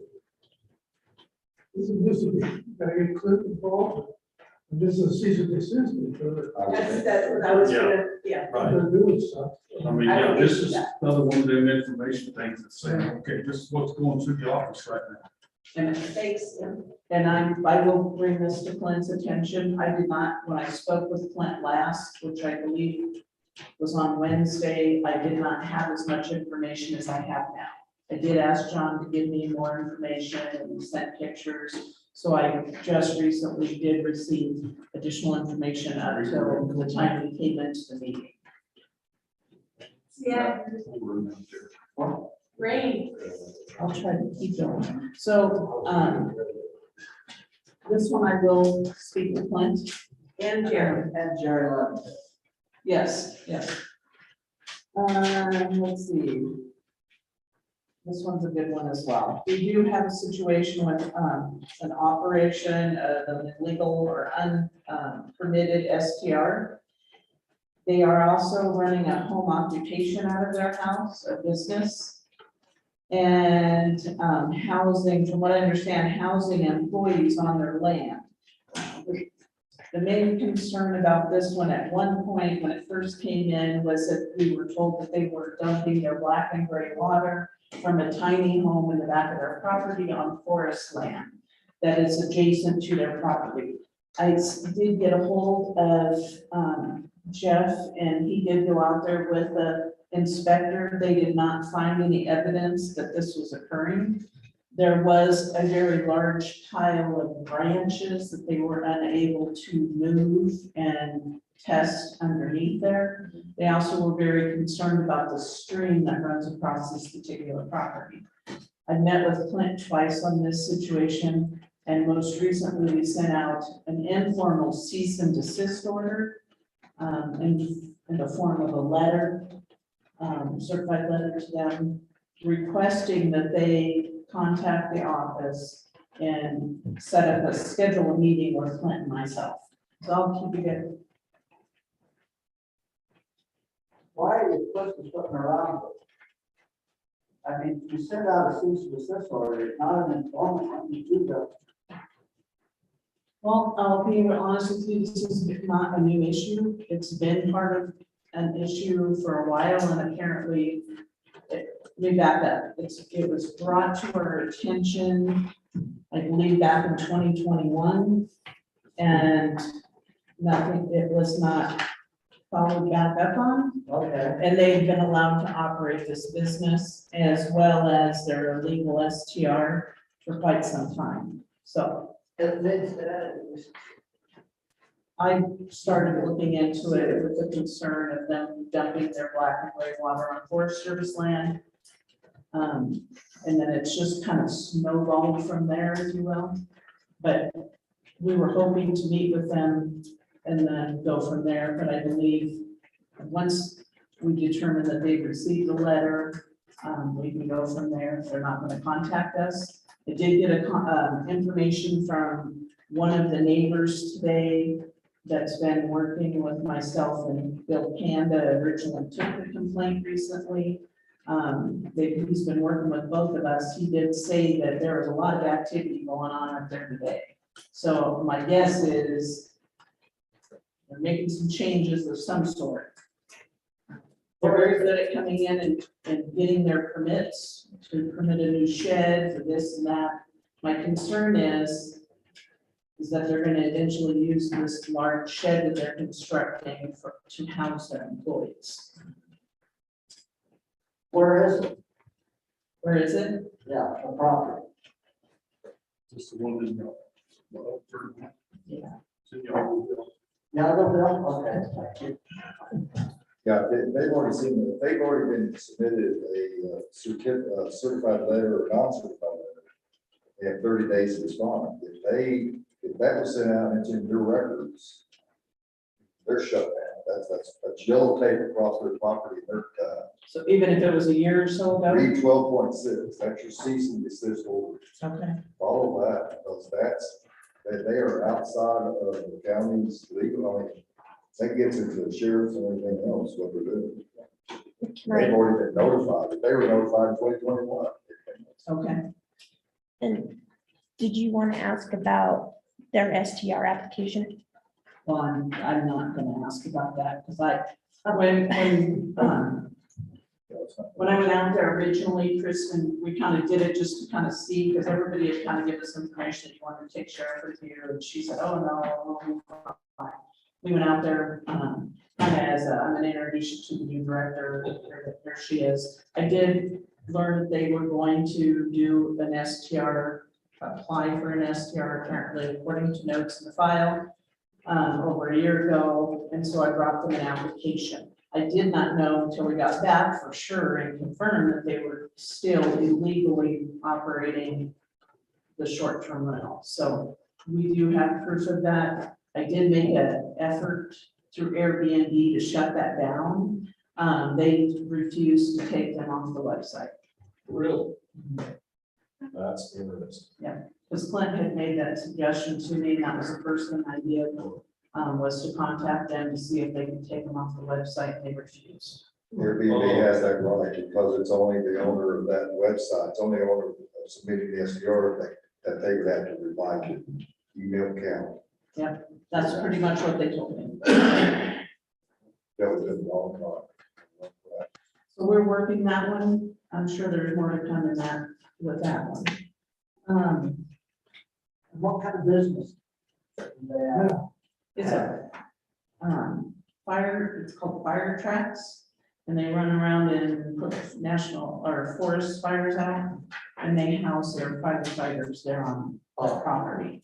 We were waiting, it kind of got delayed a little bit, so we're waiting for a complaint with specific information from the previous employee, and we did get that information to the Forest Service, and they were able to use that documentation to help them try to track down where the sites may be, the dumping sites. They weren't able to prove anything. 9.10.6B, an owner of a property operating an STR that approved STR permit may be issued a cease and desist order. Bam.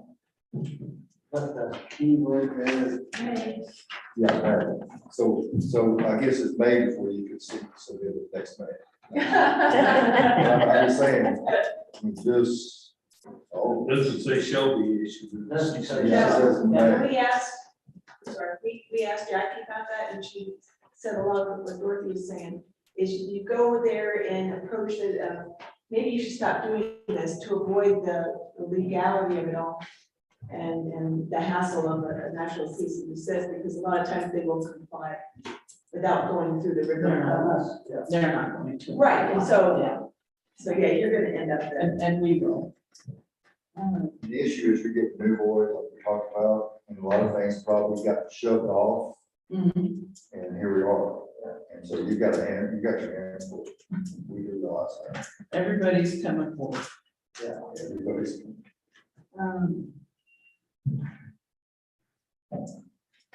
I have the next bullet point is I have an STR complaint or an invalid STR. Somebody is saying that their neighbor has 3 cabins that they suddenly built in the back of their property. I have not been able to investigate that one, but that is a big concern as well. I'm gonna go out there, drive from back around the property with some binoculars to see what I can find, because I've been told they won't let anybody on the property. So I'm just gonna try to approach it from that standpoint to validate that the cabins are there, and then kind of go from there. Where is this one? Where is this property?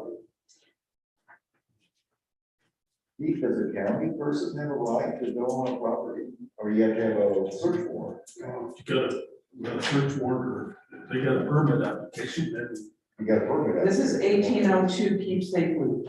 Oh. That's right, I've been talking about that, they're all afternoon. That same little area. It is in the same area? yep. Center, Wow. and the gossip, carried it.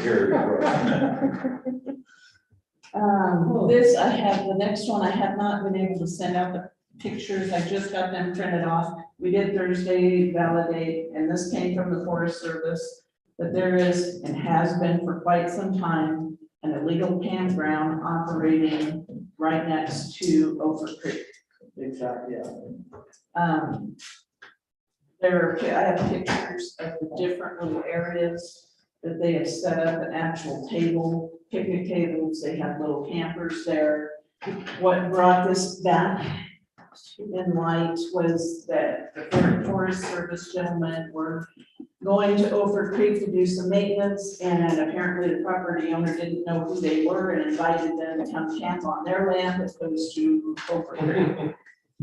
So when they were here giving me the update on the one property, they said, I scratched your back, you scratch mine, in a good sense, joking, but they did ask me to look into that. Most of, we lease the pasture that this is on. They have, the zoning officers tried to shut them down before when John Herrera owned it. And I don't know, does John Herrera's heirs still own it? That is my understanding, yes. Well, you need to get a property description and look at it. The piece of property is about this big and they're operating on this much. Most of the property they're operating on, they don't own. That's my understanding. Yes, so, that's a mess. It's gone on for a long time. I figured it wasn't, it wasn't worth the hassle for me to take you to do it. He shot at us once, we wasn't on fence behind the house. And once he built a shed on the property that wasn't his, we tore it down and held it over, put it in his front yard. But none of that seems to have any effect. Okay, And so, I don't know what to do about that. That's like Bishop's Castle, it's just there. I have had one conversation with Clint about it, and he's waiting for the pictures to have some evidence, and then we'll go from there. Good luck. Thank you, Laura. We have a T-Mobile tower that apparently has been in use without a special use permit. It was only permitted in our office as a pad, or I think a deck is how we wrote it up. How that happened, I can't explain. It's been there for a while. I did make contact with the gentleman who owns the property, and he told me he would be getting a hold of the actual contractor that put the tower up and get back to me. So I'm waiting to hear back from him. If I don't hear back from him by the end of the week, I will be calling him again. It took me a while to track down the gentleman's phone number and everything. We had questioned as well that it's like 100 yards, a little over 100 yards from the Custer County Silver Cliff line. So there was quite a bit of discussion and investigation. Yeah, quite a bit of investigation as to, I went up with Chris and he helped me figure out exactly where, I think one of you guys went with me, somebody went with me. We figured out exactly where the property lines were, or the county line with the town of Silver Cliff where they ran. So we're addressing that one as well. It's out of height variance. So when we do get it figured out, I'll give you guys more information about that one as well. Hi, I'm John Decker. How do they know it's in operation? It's fully erected. I don't know that it's actually being operated. Because I have a gizmo, I have to take my glucose level every day. And if it was T-Mobile, it would have picked it up and sent it in. I have no T-Mobile service for that little machine. I have to go to Canyon in order to get it sent in. So I think it's just. I think it's still a concern that it wasn't permitted. Correct, it's not, Height variance. yeah, I was just gonna say it's not an operation. But I'm not sure. Right, yeah, that's a problem. Okay. Whether it's an operation or not, it's structure that is there. And I mentioned that to Jackie when it was built, because as I drive in the road, oh, there's a new cell tower. And I asked her, and at that time, I think she thought it was a cell tower. So Jackie's not at fault there. She thought it was. I think that's the reason that they put it there, because knowing whose property it is, he probably thought it was close enough to the line. So the county would argue about it forever about whose it was. Yeah. And he wouldn't have to. And he would have to. We were able to confirm by GPS that it is on county property. And back in the early nineties, I worked for Motorola, I was walking around building towers. You have to have permits, you have to have the number listed on your site and phone numbers listed on that site. If that ain't there, they're violating something. FCC rules, they're violating. Yes. Now you get into federal stuff. So I give it Roger Campbell, it's in several. But it's not. It's in the not. county. It's right, it's right. Smart. I lucked out with that. Yeah. Yeah. I was helping them with that, and they tried everything they could to get it in Silver Cliff. Wow, good work. That's a problem. And we'll keep you guys updated on that one as well. We do have had a little bit of a dispute with the landowner blocking an easement road with their shipping container, as well as parking cars on each end of it, so that people who use that easement cannot use that road. At this point, it's gone back and forth enough that Clint has advised me that it is a civil matter, and that's how they need to handle it. So I learned there, at least one thing now. Is this the one with Eldorado? That particular one? Do we have that? Do you remember where that was? It's a mining load, Oh, No. and I want to say south of town. I don't have that one with me, but I can look that up and find out for you. you'll see there, Silver Cliff. Yeah. I was gonna go back to your first one, the suspected commercial hemp grow, that's in Centennial Ranch, probably don't have a lot of it up there. The HOA does not watch anything. The guy that runs it out of town doesn't really have any HOA rules, just free for all. Yeah. So that's probably in those areas, you're gonna see a lot of that. And I believe that the gentleman that I spoke to said that he was gonna start taking over the HOA for Centennial Ranch. Who did that? His name, I believe, is John Rice. John Rice, Yes. Not the same John Rice. not the same John Rice, he died. He's out of Denver. Based on his phone number, he's out of Denver. Well, that's the John Denver, like he did too.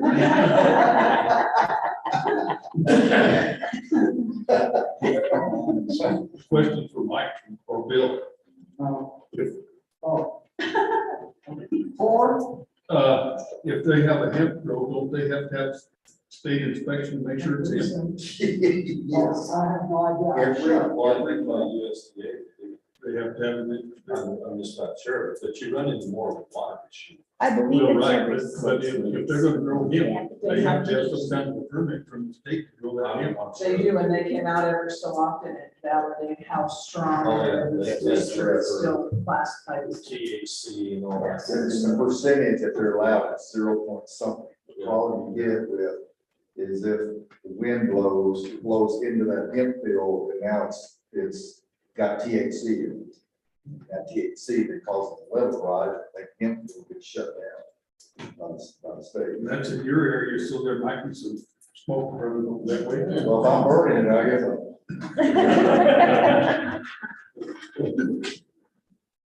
At the time that I put this together, I had 6 additional complaints of structures being built without permits. I have well more, probably double that right now, if not triple. It's just appears that everybody has just determined there's a new director and they're gonna bring everything, all the complaints forward that are out there. So we're just taking one at a time, and I'm making sure that they understand that as they come in, that I'm doing the best that I can and taking, they'll be added to my list of things to be addressed, and give them my card and my phone number and asking them to be patient. One of my, I'm sorry. Are these contractors that are doing this, or are these the owners of property? The owners of the property. I thought that maybe there was 1 or 2 contractors that are doing it. I don't see that it's contractors. The issue is that we got into this before Verde, because I was contracted. The owner's supposed to contract the HOA to do all that. They don't. And the HOA, before Verde shuts down immediately, Centennial Ranch up here, all that other stuff. And so, I mean, that's gonna be a major issue. It's probably none of my business. What exactly is the procedure once you start? You just go contact them, send them a letter, or do you?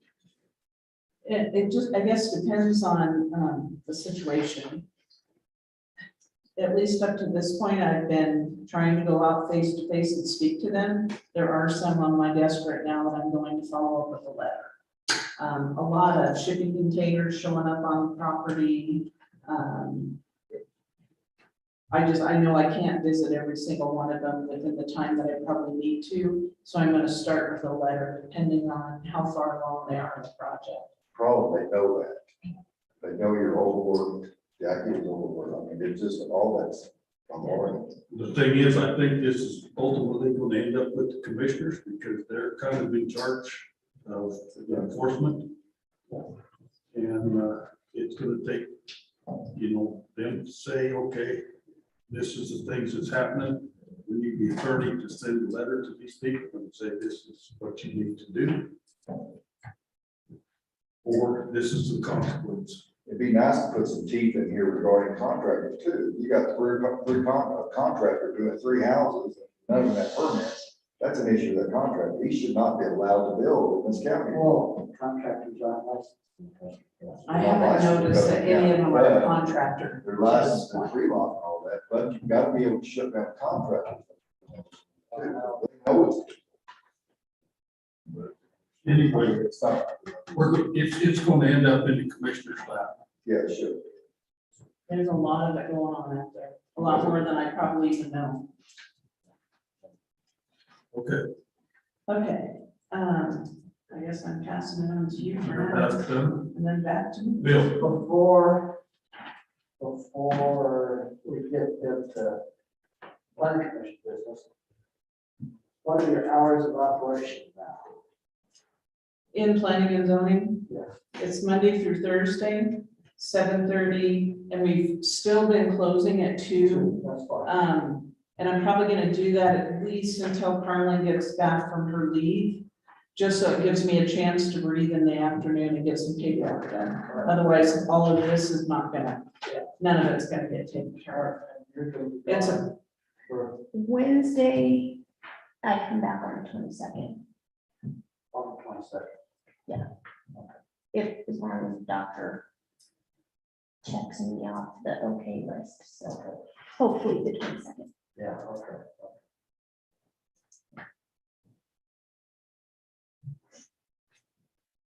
okay, any more questions about the office report? I mean, they've been busy, Yes. busy. And if I go in there and, well, in fact, I was the one that had Carmen go look, see if there was a permit for the T-Mobile tower.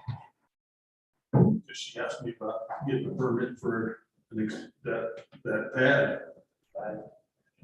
And I said, well, where's the original permit? She went, look, there was no original permit, so all I do is I go in there, I just cause them to work. we're gonna lock the door when he comes in. They already do lock the door, because I don't come till after 2. I was gonna get one of those noise alarms for you. Yes, Tom. Thank you, Mr. Chairman. Just wanted to address the commission based on the county's very limited involvement with the hemp farm that was across the road from the golf course. Because USDA is involved, that's an agricultural commodity, so the county's not gonna have anything to say about whether somebody can grow hemp or not. But the construction of the greenhouses and any other accessory structures up there, of course, would fall under the planning and zoning office. I also spoke to Jerry Livengood. They do not have a legal source of water up there. That doesn't mean they couldn't haul water in there. We did not get into a conversation about the diversion of Rose Creek, so that'll be an interesting turn of events to deal with that, if in fact they have done some excavation to change that waterway. But that's, again, that's not the county's ability either, that's the state water course. But anyway, growing hemp is an agricultural product in Colorado. The permitting, however, is under our jurisdiction. Thank you, Chair. Okay. Well, my last items of business have to do with just the planning commission. And I would like to ask if, do you want me to continue to be the chairman or? We talk about this? Yeah. That's why I asked you. Bill. I move that keep. Well, there doesn't need to be a motion for that. No, because I just moved up. Okay, well, you want to continue to be. Sure. All For the right. rest of the year. We do need a vice chairman. To that effect, I would like to ask a question.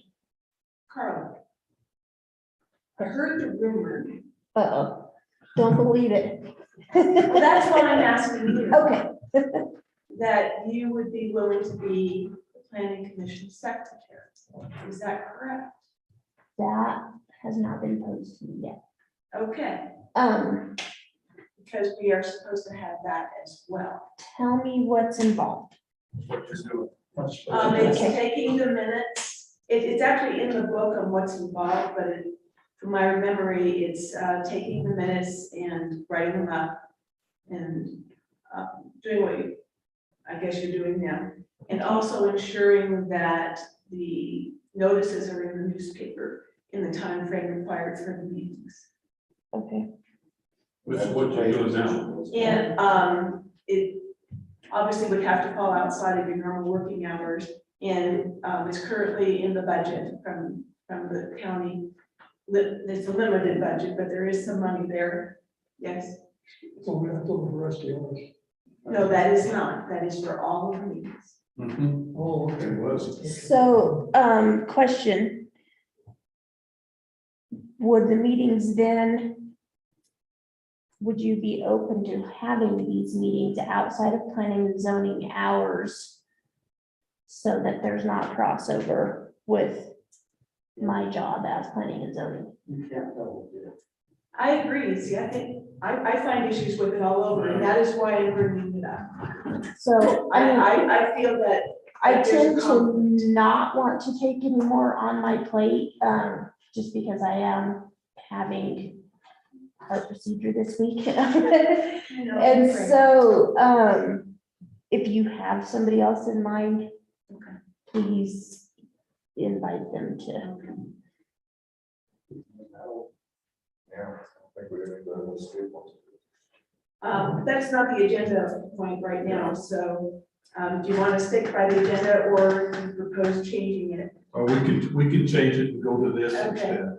I, Otherwise, we're gonna get messed up. as much as I don't like taking minutes while participating in a meeting, I did used to chair a meeting and take minutes. And at the same time, in my 25-year profession as a senior project manager. I would be willing to take on that position.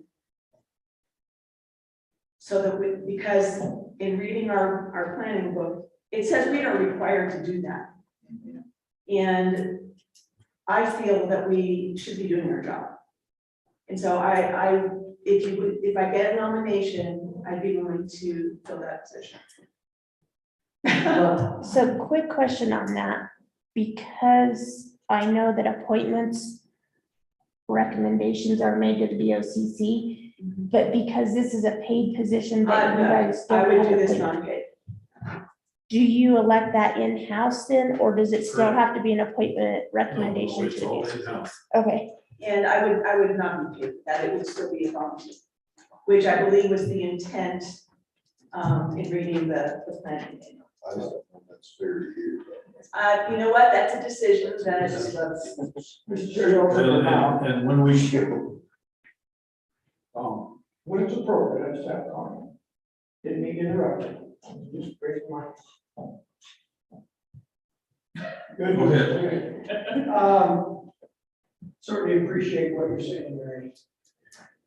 When the Board of County Commissioners passed a motion to pay for a secretary, this very discussion came up. Is it fair to planning commission members to do their job and somebody taking minutes? And we said we didn't think that was fair or right. That's why we authorized to pay for a secretary. I appreciate your spirit, and I know you would do that on a volunteer basis, but I'm not sure that was the intent when the commissioners moved and approved to pay a secretary. That being said, if you just cannot find somebody to do it, then I guess that's a little bit of ball wax, but we were trying to protect the members so you could do your job and not have to worry about that. The other responsibility, of course, is getting those minutes posted to the appropriate places, including papers and website. Thank you. I don't know that we have made an effort at all to reach out and try to find a secretary, have we? We've gone through a lot of them. as a paid position, does that need to be advertised in the paper? I don't think we have a budget for that. We don't hire people. No, actually, commissioners hire. So that's what I'm asking though, would the commissioners? It's my understanding though that you could on your own find and hire a secretary for this position. Okay. We could find one they would hire. Yeah. I mean, that's, and I'll go back to the reason that see, originally, the zoning director actually took the minutes, and we appointed her to do that as the planning commission, and they agreed to do it.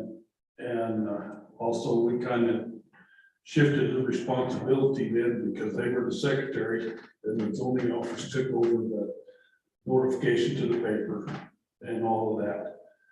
because it actually went through the zoning office. And it was something that just gradually got transferred over to the office instead of to the board. I mean, the board has basically relinquished some of that duty. And I appreciate what Mary's saying. I would agree with it in the sense that, but can we look for someone else to take that load off of her? Because that's a lot of work. It is. I know that, I used to live it. But if you look at the manual, we're supposed to be doing this. Right, and I mean, basically, we've delegated that authority to, we delegated that authority to the zoning office. That happened, what, about 30 years ago.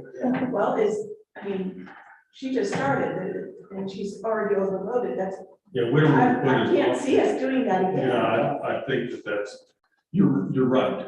I mean, for the amount of business that the zoning office is doing, they don't need one more job. Right. So, Was that a motion? oh, I didn't make it. I'm just saying that right now, we have to get the job done. But I would take it, you know, I would take a nomination. I would nominate that Mary be the secretary taking the notes. But Okay. in that, we look for someone else because I just feel that's 6 months of that would be a lot. Even though she's saying it's okay. So you're making an intern secretary nomination until a full-time position is No, hired? it's just like this. Well, can you just make it a nomination and then we can give that away later if. Otherwise, it doesn't make sense. Yeah, I can resign, right?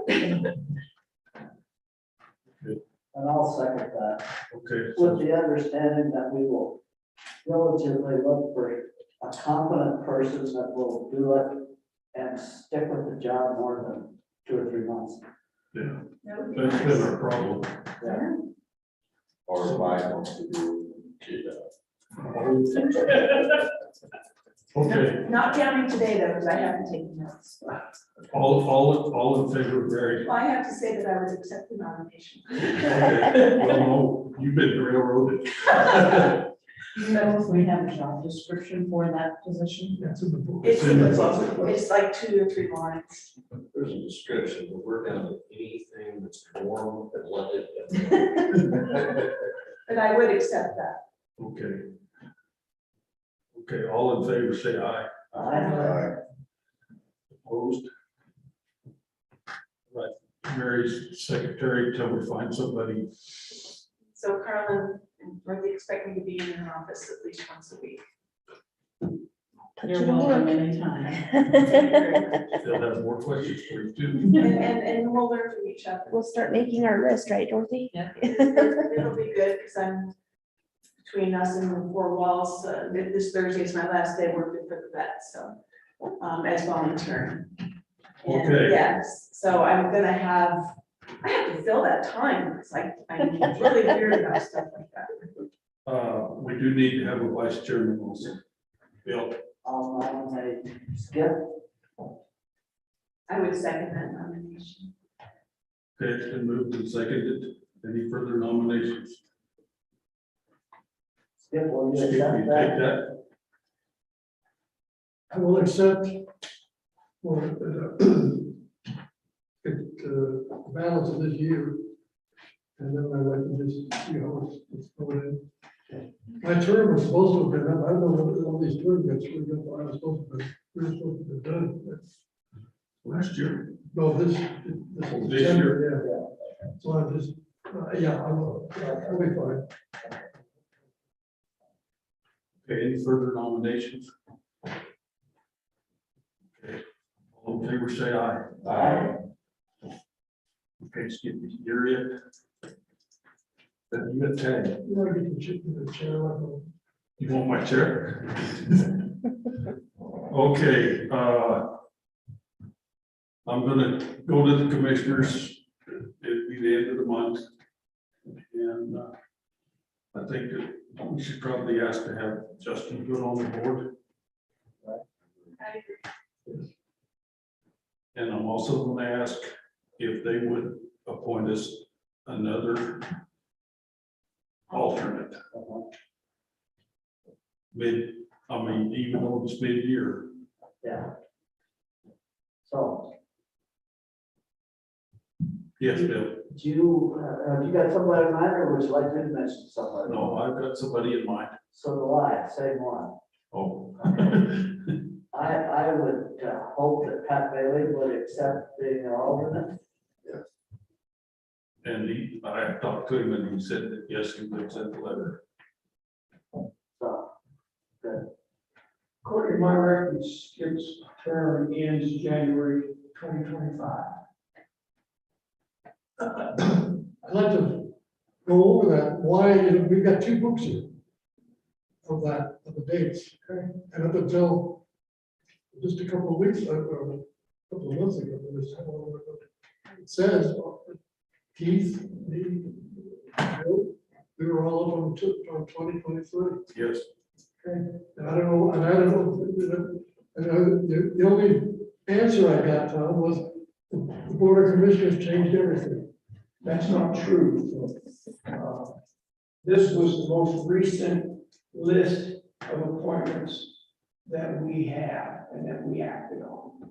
I can't speak to those dates specifically. And I think we had this conversation before.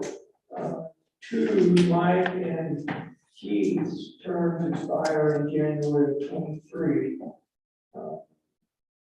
And there's three, well, Vic was one of those in 25, so. When would Vic's term have been up? January 2025. He and I were the same.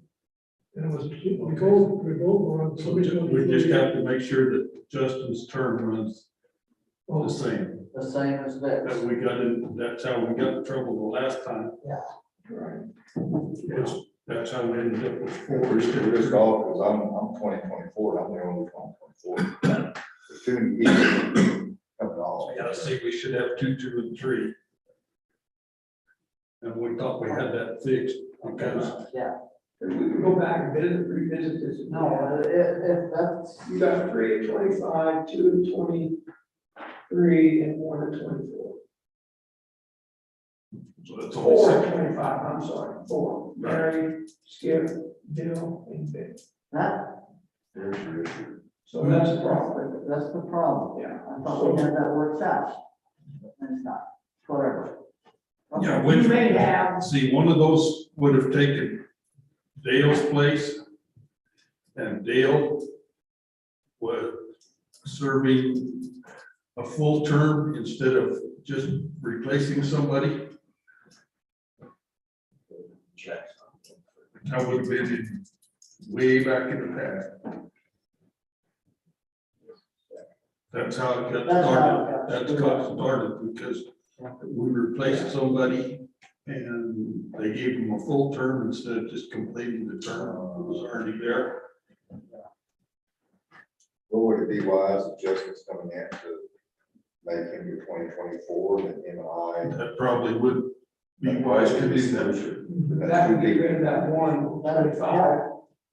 Yes, Be down to 325, 224. That gets you back at least. Yeah, that's a way to fix it. that's the way to Right fix there. it. Well, that's as good as you could do Right. with a 7-member board. When you make that request, 2, 2, and So 3. Dorothy's gonna put me on your agenda for the end of the month. I am. You are? It was me. It was you? Well, you told me you'd do it. I made, yes. We can do that. And that's the end of the month, correct? Yes. Yes. you could do it before then if you want, that's up to you. Well, no, we're fine because we won't have another meeting till September anyway, so.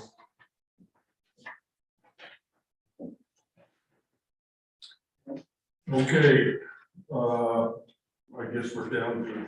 There is a secretary on the agenda. I apologize for moving that out of order. That's But fine. there was a reason for that. That would, yeah, there There was. was a reason. We're about to get drafted. Rate structure, These are just some things that I've been trying to look at in the midst of all my complaints. So, I've been talking to different, so actually I just started speaking to other counties, other towns, and how they operate their rate structure. And the two people that I've spoke to so far, actually, the one person I've spoke to so far in the backup, pretty much tells me that we're crazy to not be increasing our rates. And so I've been trying to backtrack when we actually increased our rates. And in doing so, I think Carla and I discovered that we had wrong rates everywhere. So we've since took the rates off the website, and We're getting those have updated. multiple paper trails that have the wrong rates. So we're trying to discover which ones are the correct ones and where to go from there. So glad we looked into that, because I think we found some potential issues. Could be things that could be issues in the future. Does anybody know when the last time was we looked at all of our rates? actually, that would be in the commissioners' Okay. minutes, because they set the rates on the first of the year. Okay, and I think Tom told me that 2 rates were changed recently, but I'm not sure that I haven't had the chance to go back and discuss, research what 2 rates were recommended to be changed.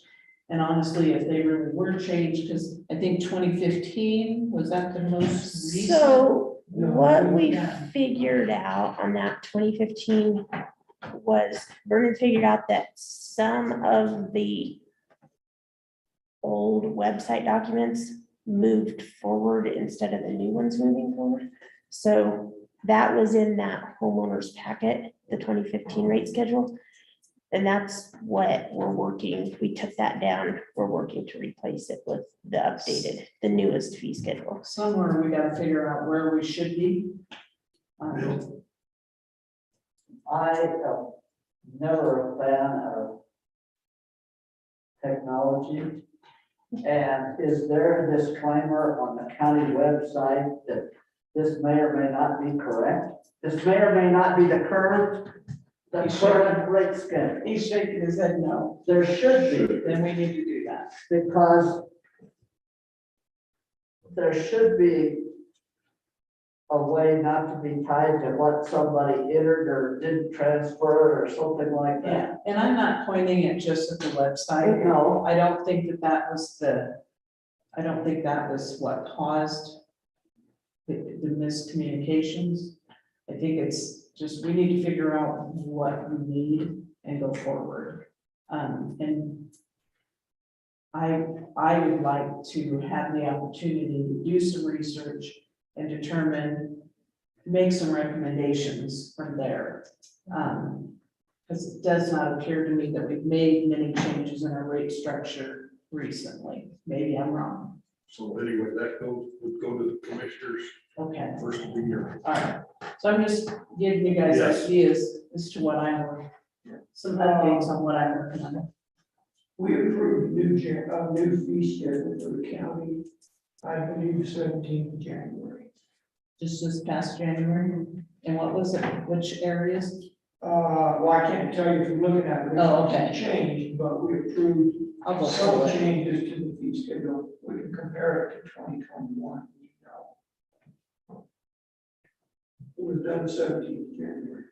And there were minutes to that, correct? So there'd be some word minutes. I'll go pull it now that I know. I just hadn't had a chance to go back and really decide when it was, but I had spoke to Tom, he said that they had made recent changes, so on 2 areas. But, I'm building a house, I put a budget together, my budget's 3 times over, and it's not because we've made extravagant changes, it's because of the rate of the prices of everything has gone up. At least threefold, if not more than that. What we used to say on renovations is look at your price, look at it again and double Period.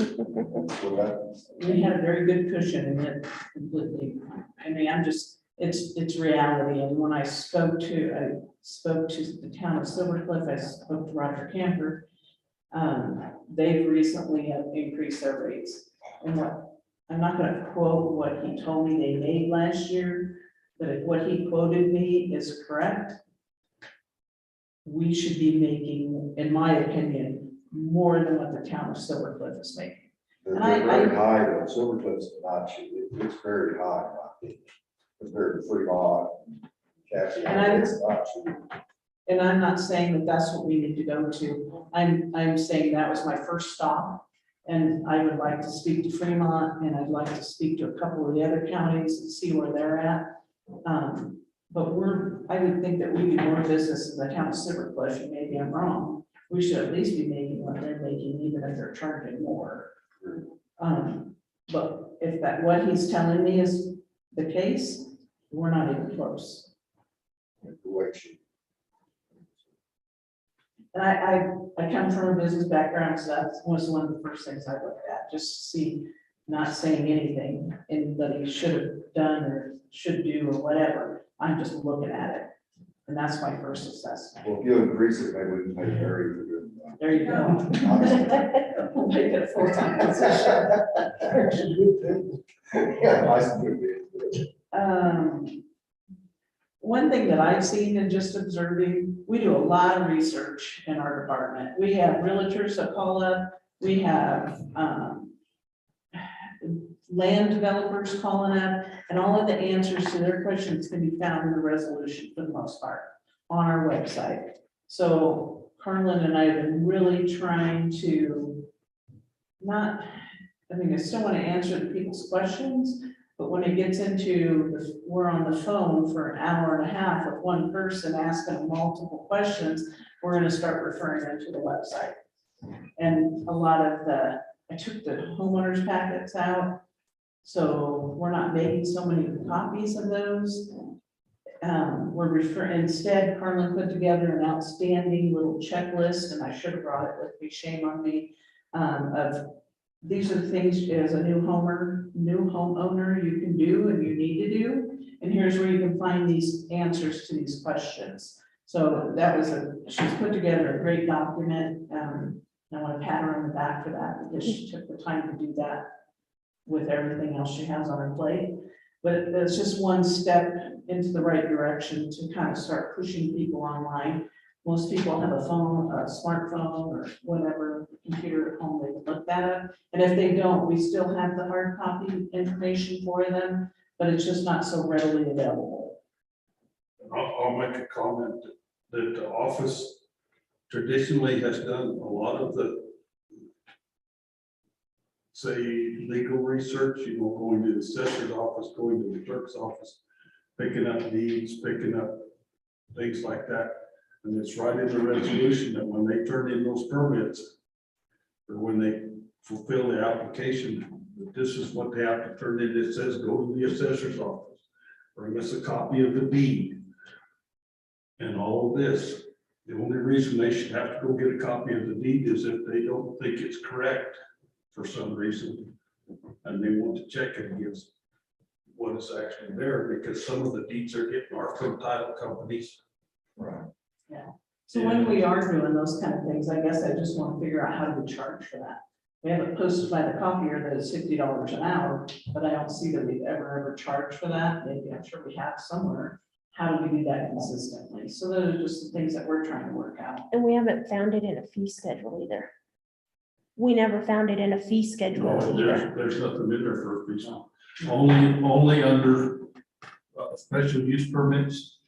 Then any specialized thing, then you can charge them the cost if you contract with somebody. But if you're doing it in office, then I think we really need to watch, because a lot of those things they should be turning in and they should be doing the letting work. I mean, like on the vacations and replats, they're supposed to get all this information from the assessor, the new lot designation and everything, and that's on them.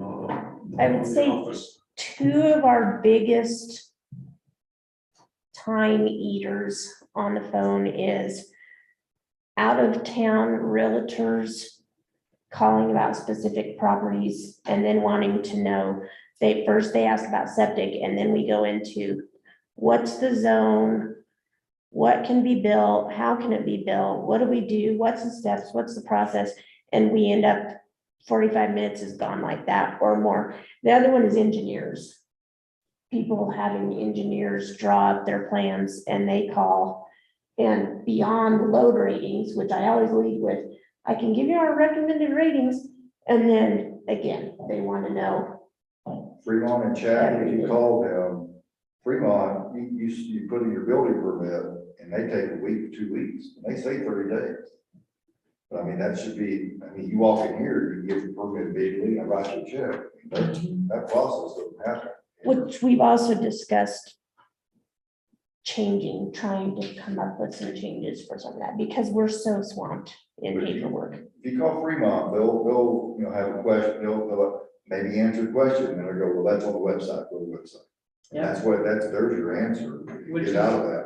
Because you were sitting there the other day on that phone call, and it's ridiculous, and they'll take your time, they'll just eat your time. They do, and we do, and you probably heard me, again, if you go to the resolution on our website, you can answer all your Just get questions. the website.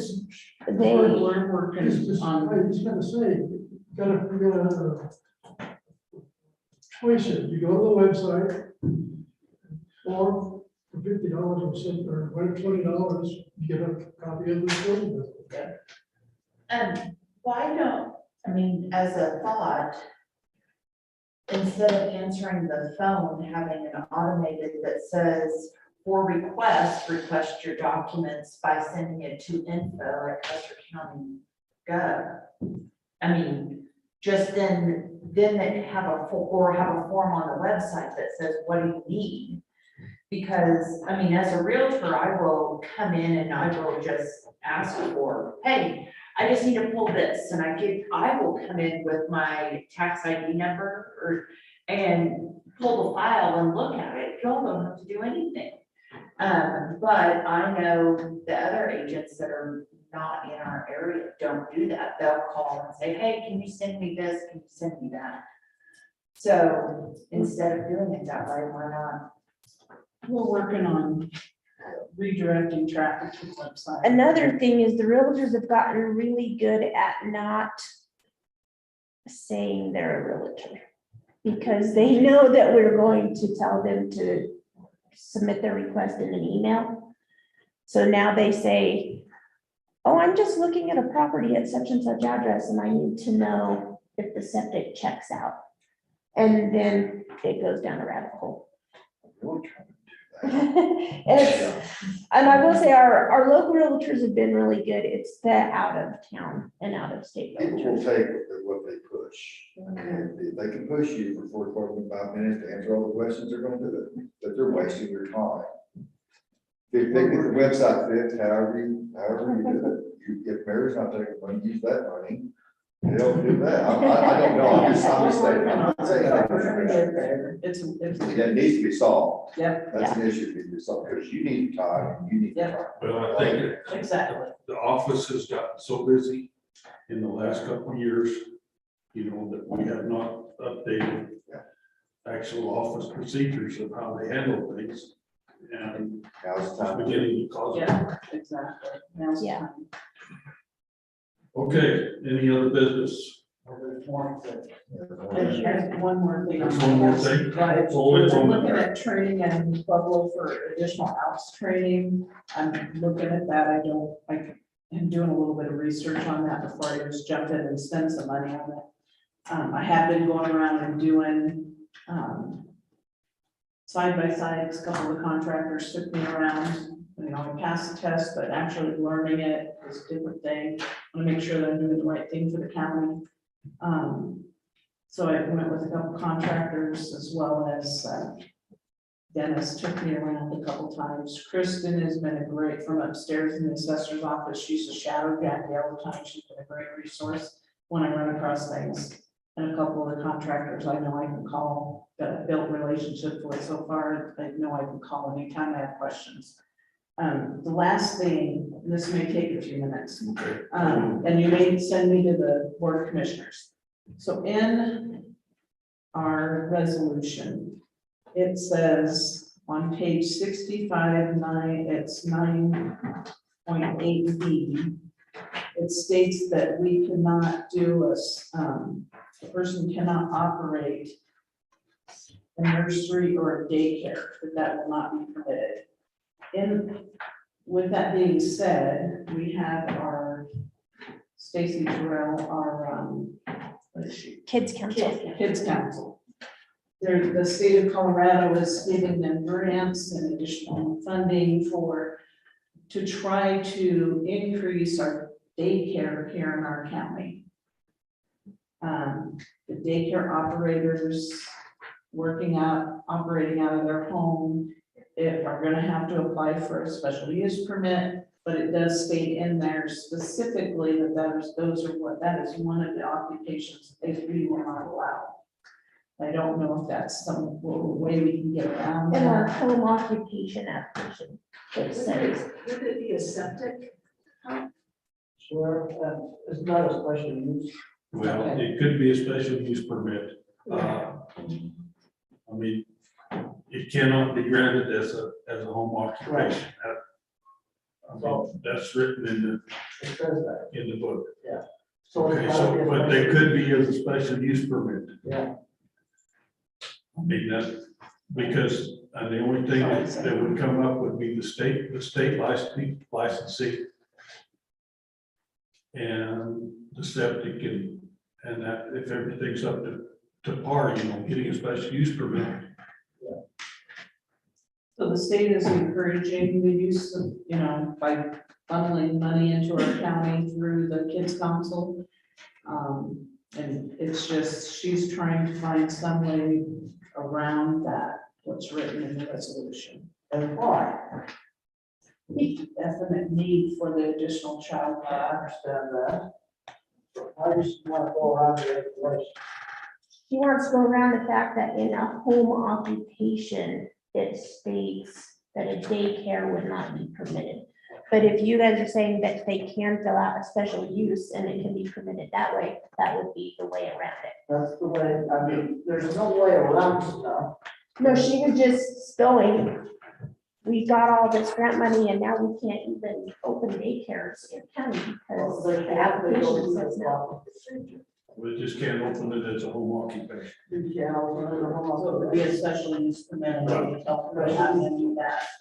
And Because there is the otherwise- possibility that. Only other, they couldn't they'd have to change the resolution in order to make it possible as a home occupation. And so it comes to us, we got to be permitted to run the band special. Right. But, and I would be opposed to a blanket home occupation for daycare because of the septic and the water issue and all that.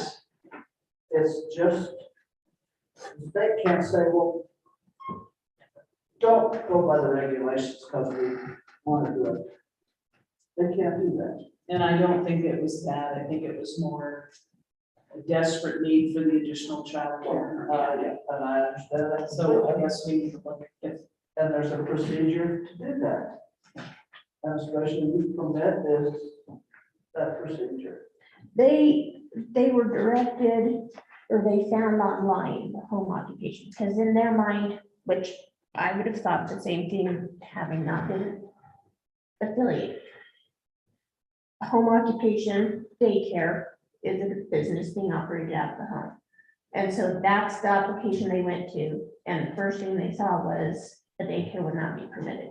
well, So then we told her we would get clarification on if it could be a special use permit or if it would have to be changed within home occupation and that it would indeed be the home occupation permit. but just knowing, what you just said, that's something I can take back to Stacy and say, these are the concerns.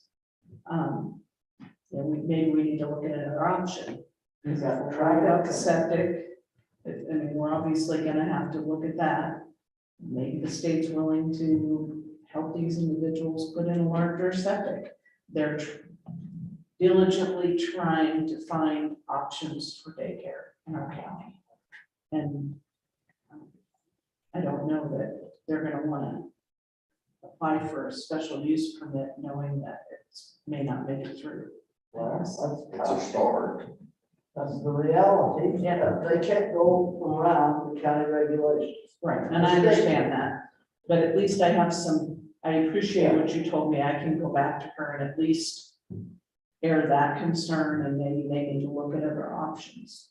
There is grants for that type of deal too, so Yes. it's a process. A grant for fees? A grant for daycares and things like that. There That's is, what they're working with. Yeah, that's what the state can't tell. and they're trying to encourage the home occupation route.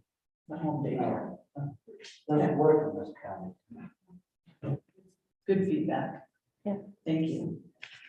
This county isn't Adams County or Jefferson County. Well, Jefferson has, it isn't flat, easy to get to addresses and stuff. Right. You know, it's different. And I appreciate And it. so are the people in the county. Okay, Okay, any other, yeah, I make a motion to adjourn. Second. You're all good. The secretary is already a member.